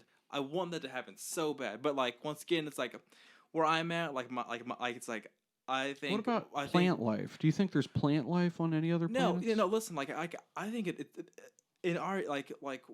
Okay, so like, our universe is the beaker, and the other, like, whoever's controlling this, they've got thousands of, like, the multiverse, whatever. Yeah, like, do I think fucking Europa has shit on it? For sure. Do I think like Low has shit on it? Yeah. Well, then, okay. I'm just trying to get an understanding of what you believe. I believe that it's all evolving in its own way. Like, there's probably a sister planet that we're never gonna find or even think about that's got humans just alike. But like, I think it's all gonna be similar. Like, how once again Carl Sagan have a cosmos about this. He's like, okay, we know that carbon-based is where it's at. Like, silica is gonna, like, it's not gonna, which is right next to carbon, it's not gonna hold, like, once again, like, he breaks down what a silica-based life form would look like, and it's basically what a great alien would look like. And he thinks that the reason we even have Roswell aliens is people just being really smart already, thinking of how like cells align, and carbon is the only one that tends to lean more towards like work-oriented beings. Like, we needed to crawl, we needed to swim, we needed to do this, now we needed to do this, now we needed to now we need to walk, now we need to like hunt, now and so I think that's just what our universe is like, and it's gonna be all that, and we can try to find it, and it's never gonna, we've right now are looking incredibly far, and there's nothing else close. I think that's just our universe, and I think that there's fucking other ones, and just pray to God that when we die, we get to go to a different one, and or experience whatever else. That's where I'm at. Like, I'm trying really hard to believe. I see what you're saying. So really you're saying in this same universe, just to get your understanding correctly, you're saying in this same universe, we could have life that's just like ours, but doesn't have the ability to get here, or we have plant life, or we have microbial life or animal life on some other planets in this universe. And it's all probably carbon-based. Yeah. Once again, I can believe to my ignorant knowledge, but it's like, in order for us to find the gloopy globs and the Rick and Morty type stuff, like, that's going to be in a different jar over here. That was given. Yeah, I'm not 100% willing to believe that there's a federation. I don't think that there's something like Star Wars. That's where it gets too far for me. Yeah, because I don't think someone like puts that in there as the idea, like, there's purpose, there's all of a sudden there's plot, there's meaning to a certain extent. You can reach out, like, okay, there's a federation. Okay, so there is some order to this all here, especially if you don't believe in any sort of religious divinities or anything, and you just think of everything kind of as a chance. The minute that plops up, now it hasn't gone against science, it hasn't gone against all these other things, but it also gives like some purpose, some meaning, and some like clarity as to maybe what all of this is. And so that's something you can grab onto.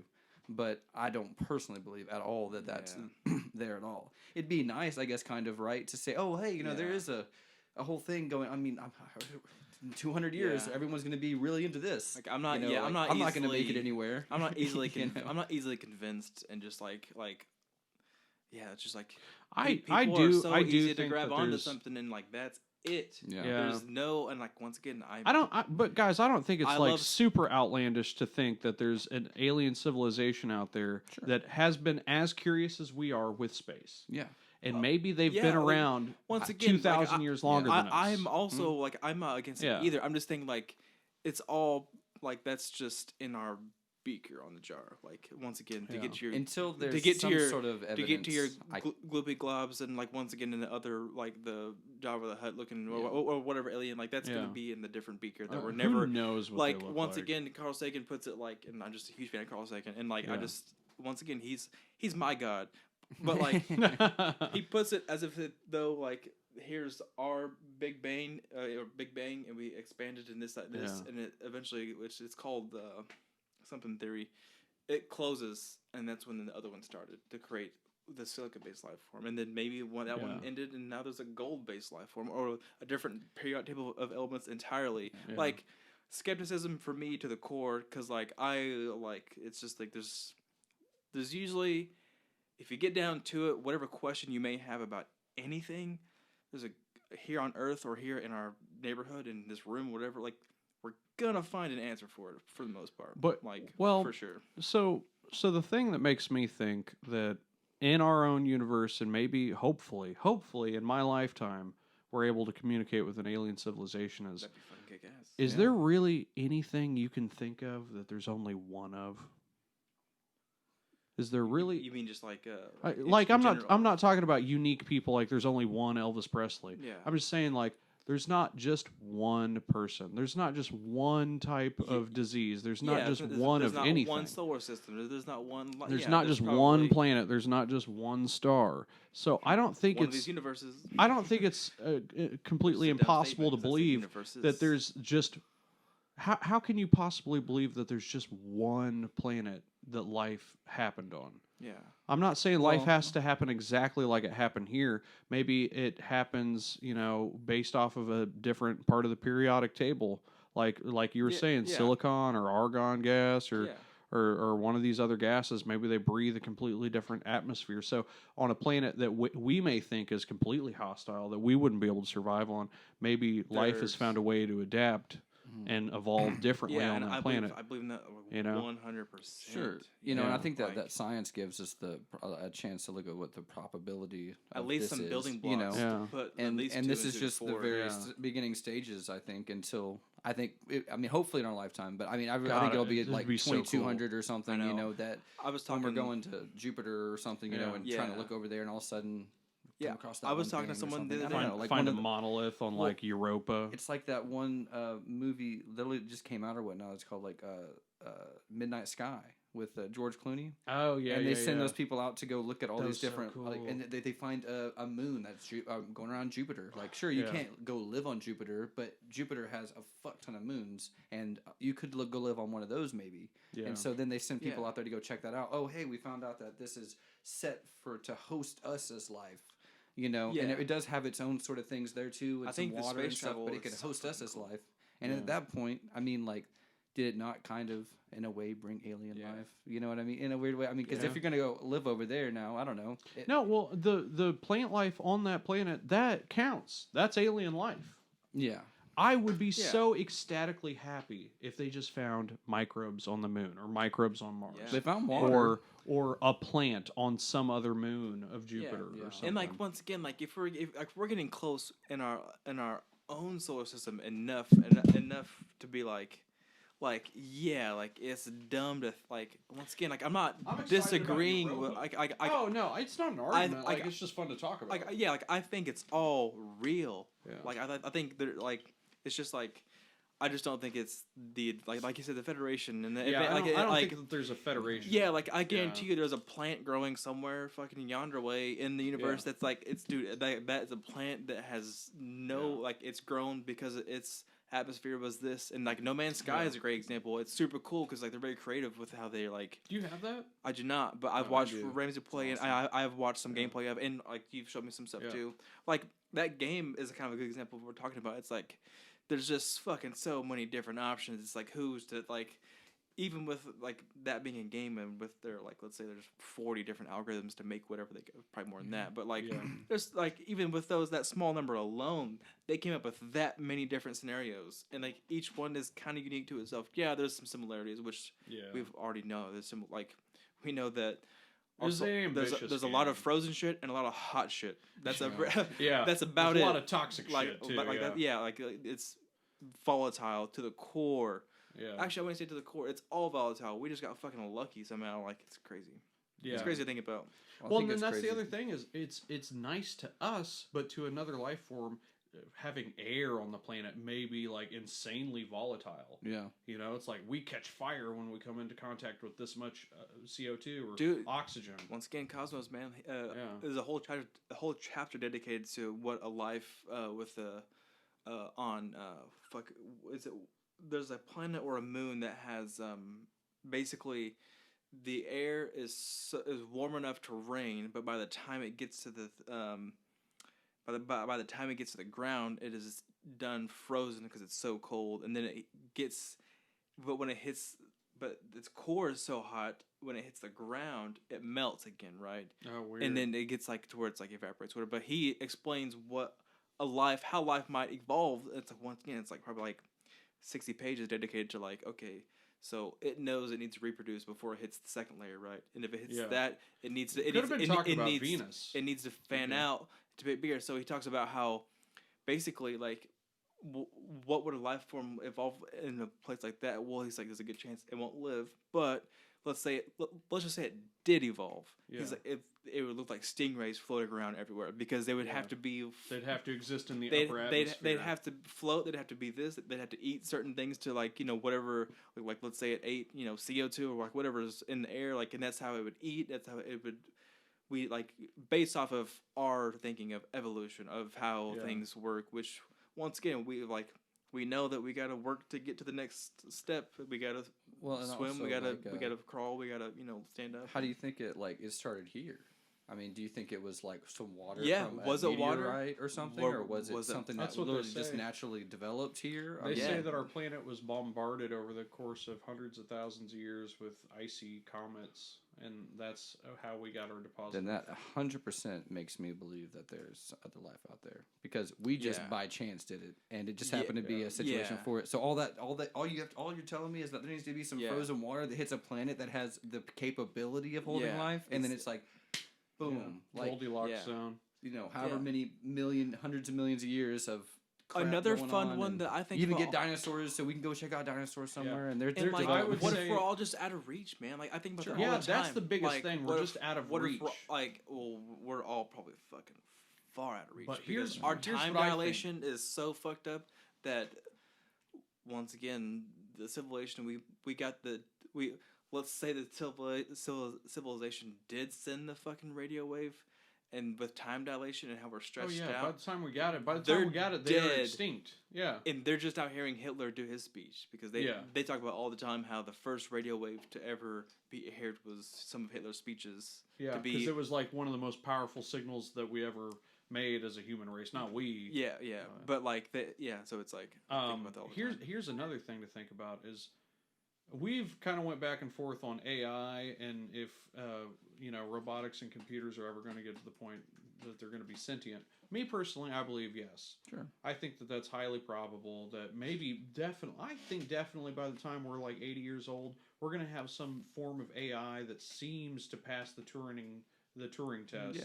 And seems human enough and can be autonomous and make its own decisions to the point where we think it's reached sentience or like consciousness. Yeah. I think that if there's another alien civilization out there that's like us, that's maybe 1,000 or 5,000 or 10,000 years more advanced than we are, they've just been around longer, they've went through all the same perils and pitfalls as we have, they've discovered computers and how useful they are in their day-to-day lives, being able to autonomously compute information, that probably have gotten to the point, just like we are, where computers are really, really powerful and you can start to simulate intelligence. Then they've got past that point where they succeeded on simulating intelligence, and maybe... You talking about Predator? No. I think that artificial intelligence is the next form of human evolution. I think that for artificial intelligence and machine intelligence and life, like that artificial life to exist, we are the fetal stage of a machine life. We're already biological intelligence. That's the next step. We are meant to make machine life. Yeah, like it would be like to say artificial intelligence would be doing us too high a service because we're just a building block to the intelligence that will end up making our intelligence look like it was completely. Yeah, it's going to be a super intelligence very quickly, and I think we're 5 minutes away from the Matrix. Yeah, I mean, guys, I don't not think even it's 5 minutes. I get to the possibility. Xbox, and all of a sudden I'm in the Matrix. Like it's not hard to do. You get plugged into some regular stuff like that. I love it. It doesn't have to be apocalyptic like Terminator, where Skynet becomes aware and they kill all humanity, and then they just go about their own thing. I think what it is we will slowly integrate ourselves with artificial intelligence, kind of like, you've probably seen Cyberpunk 2077, how everyone's got the neural implants and all the other upgrades. Have you guys not seen that game? I've just read the horrible reviews. Oh yeah, no. CD Projekt Red did a real bad job at making the game playable on PS4 and Xbox One. But if you've got a PS5, it's playable.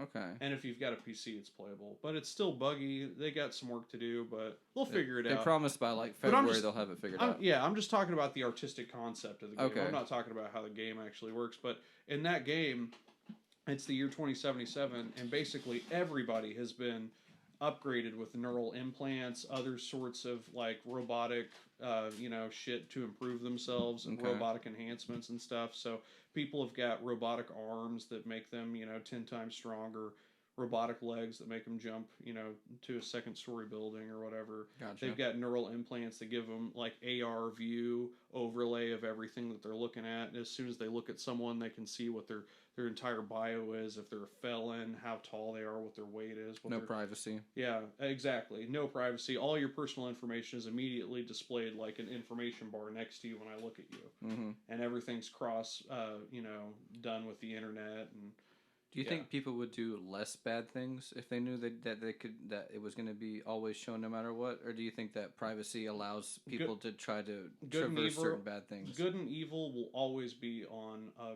even playing field. If something becomes a better good, a better evil will arise to match it. And if something becomes a better evil, a better good will rise to reach it. So if there are more ways to monitor you, there are more smart people to figure out ways to hack the system and become invisible to not be monitored. Yeah, I feel you. It's like predator and prey. They all are constantly evolving forever. Yeah. Prey gets more cunning. Or predators get more cunning and prey gets more evasive.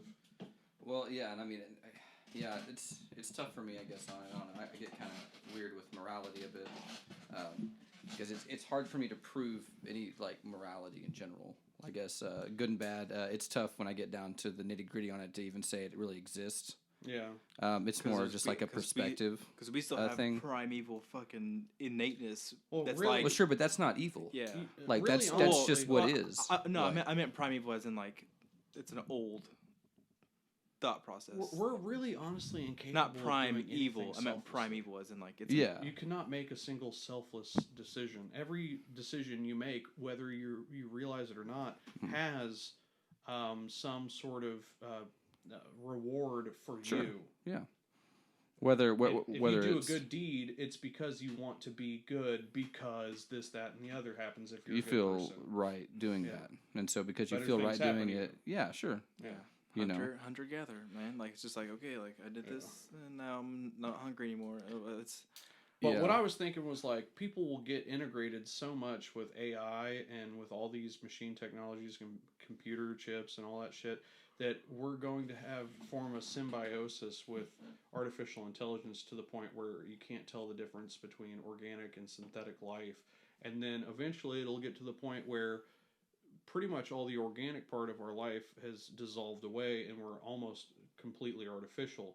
But if we develop the hardware, because I think we're plagued by hardware. Well, and that's going to be a necessity to shed the organic material because that's the only part of us that can't survive can space. die. Yeah, that's the big thing. You can't get 4 light years away because it takes going the speed of light for 4 years. number one, we don't have a way of going the speed of light. Yeah, we can go like 50% or 80% of the speed of light. But conditions are perfect. It takes everything we have. And your body's probably going to not react to it very well in its organic state. So the perfect thing to send across a giant expanse of space that can survive the radiation involved, all the other like perils and pitfalls that come with that, and then can survive the time you need. You need to be alive for hundreds of thousands of years to make it to another star.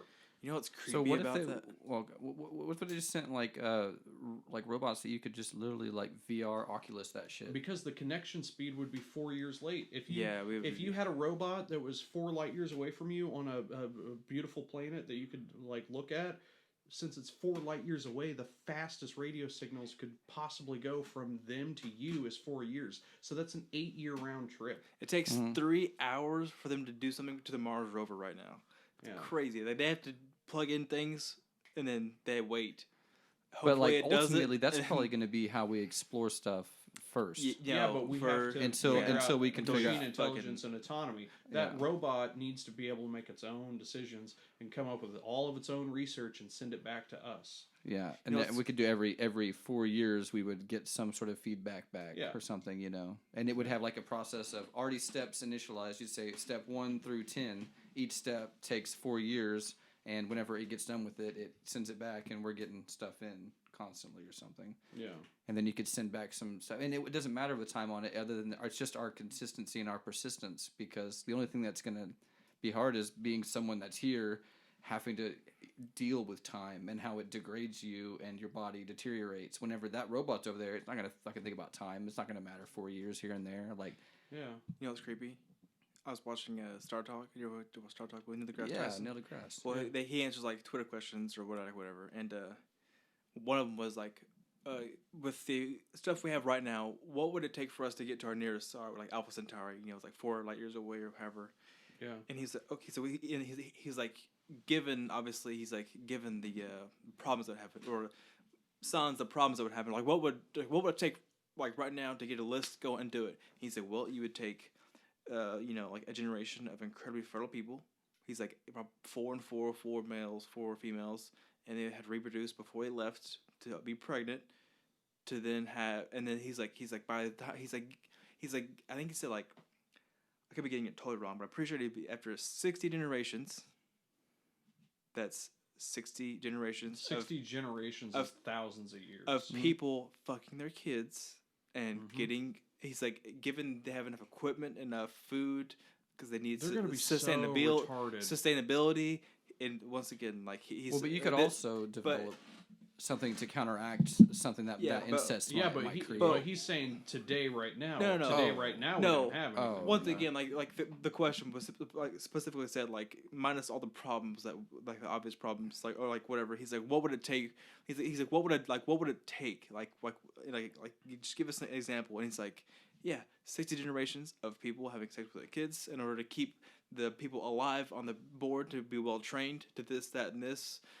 To be able to keep running the equipment, to keep this food sustainable, to keep this, that, and this, and whatever. Then they have to not get hit by any space. And then they have to just not die in the direction. But once again, it was just like it was a question that he was answering. Interstellar space radiation, which will give you cancer very quickly. But that's that's the best we got right now. Like, other than sending Matthew McConaughey to a wormhole. Fucking yeah, dude. Yeah, you'd have to encapsulate your spacecraft in a magnetic field to create some sort of magnetosphere to keep yourself from getting cancer within a year or two. Like, it wouldn't take long at all for you to be exposed another thing too. I think about all the space time. Radiation. It's like it's crazy, like how like we're in this like we're so lucky. We're in this like I think of it like, obviously it's bigger than this, but I think of it as like a thin sheet of ice that's on top of a pond, and then there's the air, like whatever, like everything's above it. There's just this small layer that keeps us alive and everything else dead. So it's like, oh Jesus, like it's just like, it's mind blowing that like it's just like it's just like this little amount of change, and that little layer goes away. We're all done. We exist in a pocket of impossibility. Yeah, and then funny too to think that if anything did change, there was some solar flare and it just made it to where the planet wasn't inhabitable to us. humans even just, but other things could be. And then I just want to stop dieting and drink beer now. And just think about this too. I need a beer. So before we were around, dinosaurs were around for a really, really fucking long time, guys. Hundreds of millions of years. They were fucking huge. Devil put those bones in the ground. Here's the thing, though, is life found a way to get life found a way to get life from the ocean in a fish form to crawl up on land, turn into a lizard, turn into a big dinosaur, and then keep turning into other different variations of dinosaurs and other fucking crazy ass fantastical creatures, none of which were hyper intelligent like humans are. And then they died, and then we got a chance. And that was only 65 million years ago that happened. Yeah. So we've only had 65 million years to get to the point we're at. They had what's before us?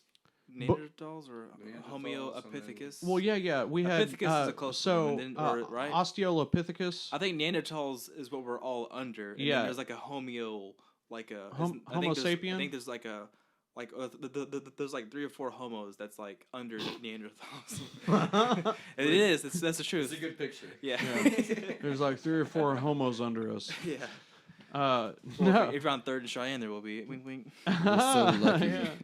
But I'm just saying, like, when you think about dinosaurs, they had a fat fucking chance to make something hyper intelligent like a human and create a civilization. They had hundreds and hundreds and hundreds of millions of years to do that, and it never happened. And then they all got killed. What was left was like rats and little mammals and stuff. One of those little rat mammals like swung around in trees until it turned into an ape, and then it turned into a Neanderthal, and then it turned into us. And we got lucky. And we've only had 65 million years to do it. I think, if anything, dude, we should just stop. I mean, yeah, it's fun to think ahead, but it's also fun to think, like, back. And it's crazy, like, the coolest, future project is great because we can obviously look towards the future, not into the future, but towards it. But it's just as fun to want to go back. Oh yeah, like think about it. Like it'd be so like it'd be cool just to smell, just to breathe in the air that has never had like Joe Biden. Like let's all say this crap. Let's it'd say be fun to smell that stuff. Stings the all right, nostrils. Here, real quick. You get 2 trips to go back into time. Oh fuck! Wow. Who wants to go first? I can go first if you. I yeah, already have 2 You things. go first. Sure. Well, of course, my first trip is I'm going back to Jesus Christ. I'm answering that question just immediately because I'm so curious. I'm looking at that water and I'm tasting that wine. I'm not sure. I red dirt. I know. I know. Like it's kind of a waste of a trip because I'm like I just want to answer that question just immediately. I think billions of other people would do the exact same thing. Like, there's a ton of people. I'm with the majority here. Number 1 survey says visit Jesus Christ on the cross. JC. And it's funny because I'm not religious at all. I'm doing it because I just want to just get that out of the way. Like, was it? Because then guess what? Fucking. But then you got to go disprove all the other 3,000 ones. No. Yeah. That's just one off the list, buddy. So here's the other question: do you help them? Yeah, no. Do you kick Judas's ass? Yeah, do you pull him down off the cross and say, "Fuck you guys! No, listen, you guys are being bad." This guy's pretty cool, man. You should listen to what he's got to say. This is the Christmas story time machine. You can't influence. You're just looking. Like, okay, that changes my trip. No, sorry. Can you get hurt in this trip? I'm so sorry. Well, because one of my trips was win the lottery. I want to see what killed the dinosaurs. I want to see what that fucking was. So into my second one is I'm fucking watching a whole Jimi Hendrix concert, like straight up. Like I don't even care which one. Those are my 2. First one, I'm gonna go see if Jesus was real.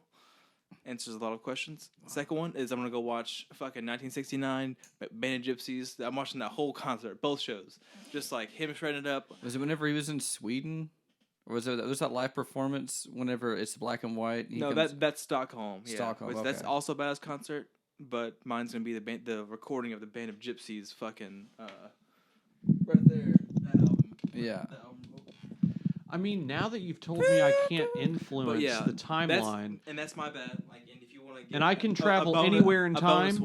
I'm more or less just like, what would you go back to see? Like you can't. You have to go back. You can't go forward. No, you got to go back. Go forward to see. Well, you told me I can't influence it. So what I would do is I'd go forward 1 week into the future, see the lottery numbers, come back, guess the lottery numbers properly, win the lottery. I just meant what would.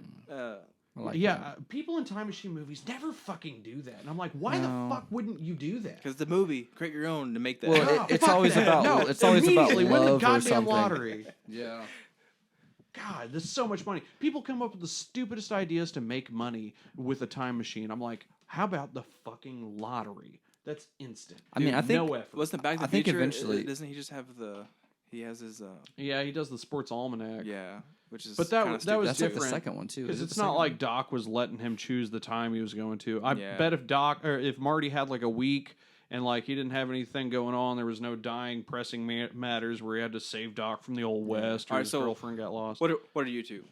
You're two. Oh God, my two. Well, not being able to change the timeline really. Well, once again, I didn't start with that because like I just kind of made it's it up okay. because it's kind of fun. It's kind of though. fun to do a little round table. We all can like whatever, but like. Keep it somewhat contained. Yeah. Some of the stuff I'd want to see is pretty fucked up and morbid. It's okay. Let's see two of those things. Like, oh God, this is gonna sound bad, but like, wouldn't you like to be in New York on 9/11 and just see it happen?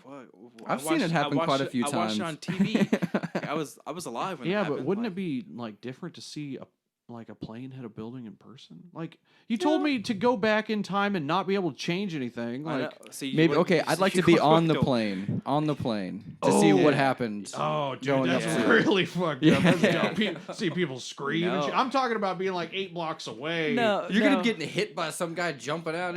No, I'm 8 blocks away, man. I'm 8 blocks away. The wind was gusty that day. Yeah.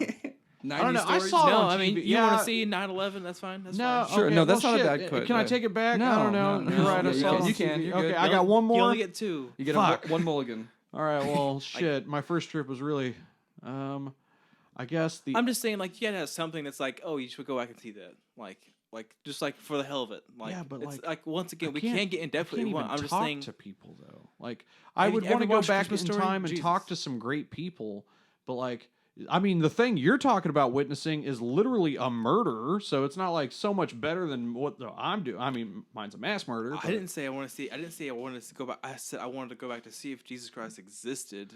You know, like it was a thought. I didn't want like you wanted to go back to the cross hanging. I never said that one time. No, he didn't. But because my mind, you were like, went "Are you going to that. save him? Like, are you going to pull him off the fucking cross?" Yeah, and like, I mean, fuck, I might. I if I could, I would. I guess. It's like I was just saying, hey, let's check out the wine. Let's see if it really did change the water to wine. I'm more or less like. I guarantee he just threw some fucking red dirt in that shit. I'm more or less like.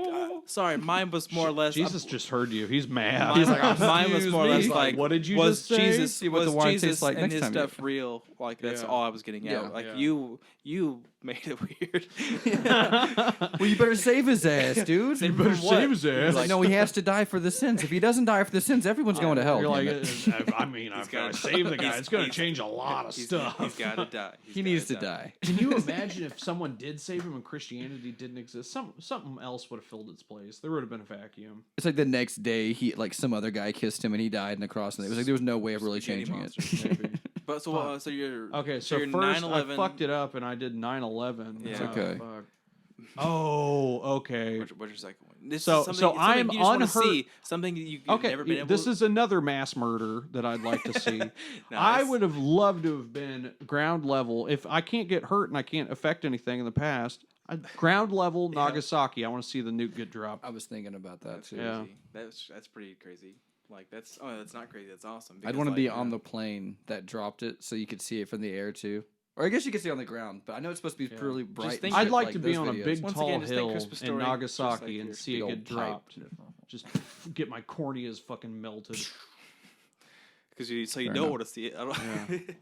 Wow. I mean, another thing. Well, okay, if I don't see 9/11, I'd like to go back 65 million years ago and stand on a big tall hill and watch that asteroid hit the planet. That's what I'm saying. Yeah, I want to see what killed the dinosaurs. Yeah. Like I want to see what the fuck was it? You know, and how or Krakatoa when that shit fucking blew up. Yeah. You know what I mean? To be in any way, because if you're in the vicinity at all, I can't imagine the experience being anything more than just bright, loud, and then nothing. Yeah. And so, like, And you'd then have to be whatever at the one afterlife point, is, like, to where you could see it You get about a second into the thought, I'm hot, and then you're gone. Yeah, like if you could be in the space station, let's say that there's this little, like Neil deGrasse Tyson doing the Cosmos. You're in our little imagination his little fucking ship. little boat.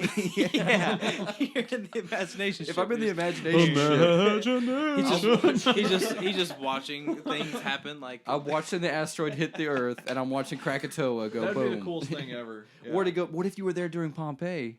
That'd been cool too. That could see that during the Pink Floyd sessions. Yeah, boom.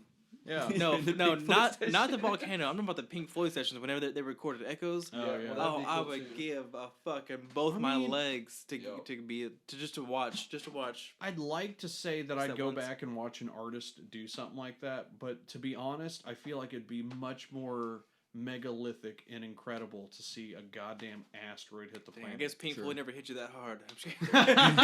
Well, he didn't live with Pink Floyd's like one of my favorite bands. I love Pink Floyd. Pink Floyd and Jimi Hendrix was the asteroid that hit my brain.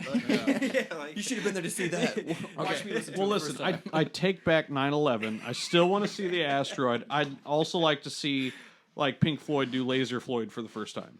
Dude, me and Ramsey watched fucking Pink.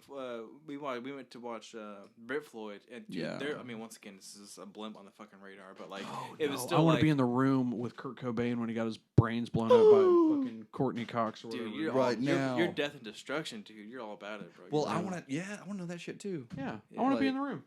I'm curious. I want to see what happened to Robin Williams. Was he jerking off? Wasn't he? I don't know. Let's find out. I guarantee he was. Yeah. They say he hung himself because he was sad, but he could have just been like he trying to get his dick to cry. No, listen. He had a very degenerative disease called Lewy body dementia, and like 80% of all diagnoses die by suicide because they literally their brains are being eaten away, and so I didn't know that. Yeah, I thought he was just sad. No. Well, I mean, part of it is like.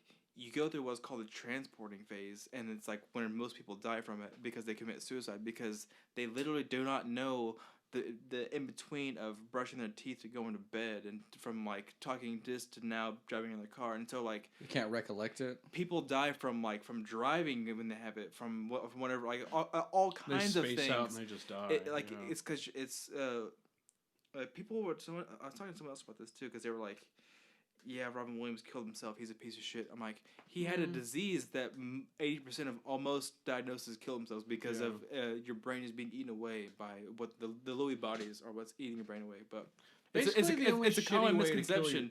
But there's a HBO documentary about it, and it's a badass. Well, it's both sad and awesome. You said there's a Netflix documentary? It's HBO documentary. Yeah. Dude, I gotta watch that. It came out like during quarantine or right before it, or sometime. I didn't know all that. No, sometime at the beginning of last year. Depression. I didn't know he had that other disease. I mean, parts of your brain are eating away. You're like. I had no idea. It's triggering depression, but due to like the part that's making the discontinuality of it. Yeah, like it's just like imagine if I start just chipping away parts of your brain and things are happening that's like.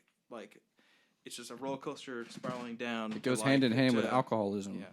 Does it really? Oh. No, it just reminds me of blacking out. Shut up, man! I'm trying to have fun over here. Dude, this is my 6th beer. Okay, I didn't you just shut up. Like, you got a table? Trash can. Oh goddamn! Jeez, I think that's one way to end it is on Robin Williams. Do we want to have an ending, like another ending, or like an ending, like thought, like a thought, like. To take home with you.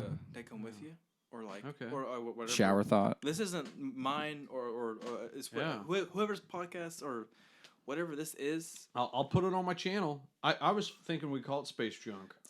Space Junk sounds all right. Sounds kick-ass, man. All right. Don't forget that we also had a 20-minute segment of rape in there, so you might want to fit that into the title at one point. Space Junk.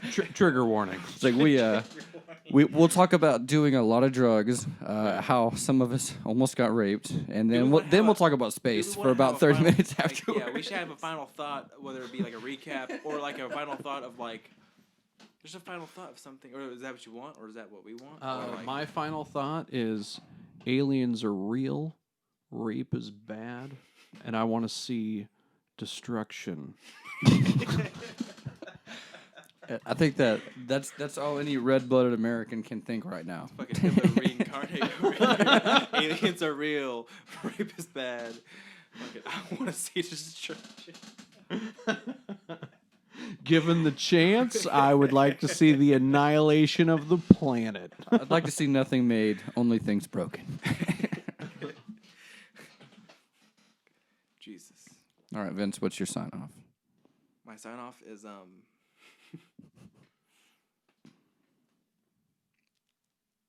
don't know yet because I'm trying to think, and now thinking is how dare you propose a question and not have an answer?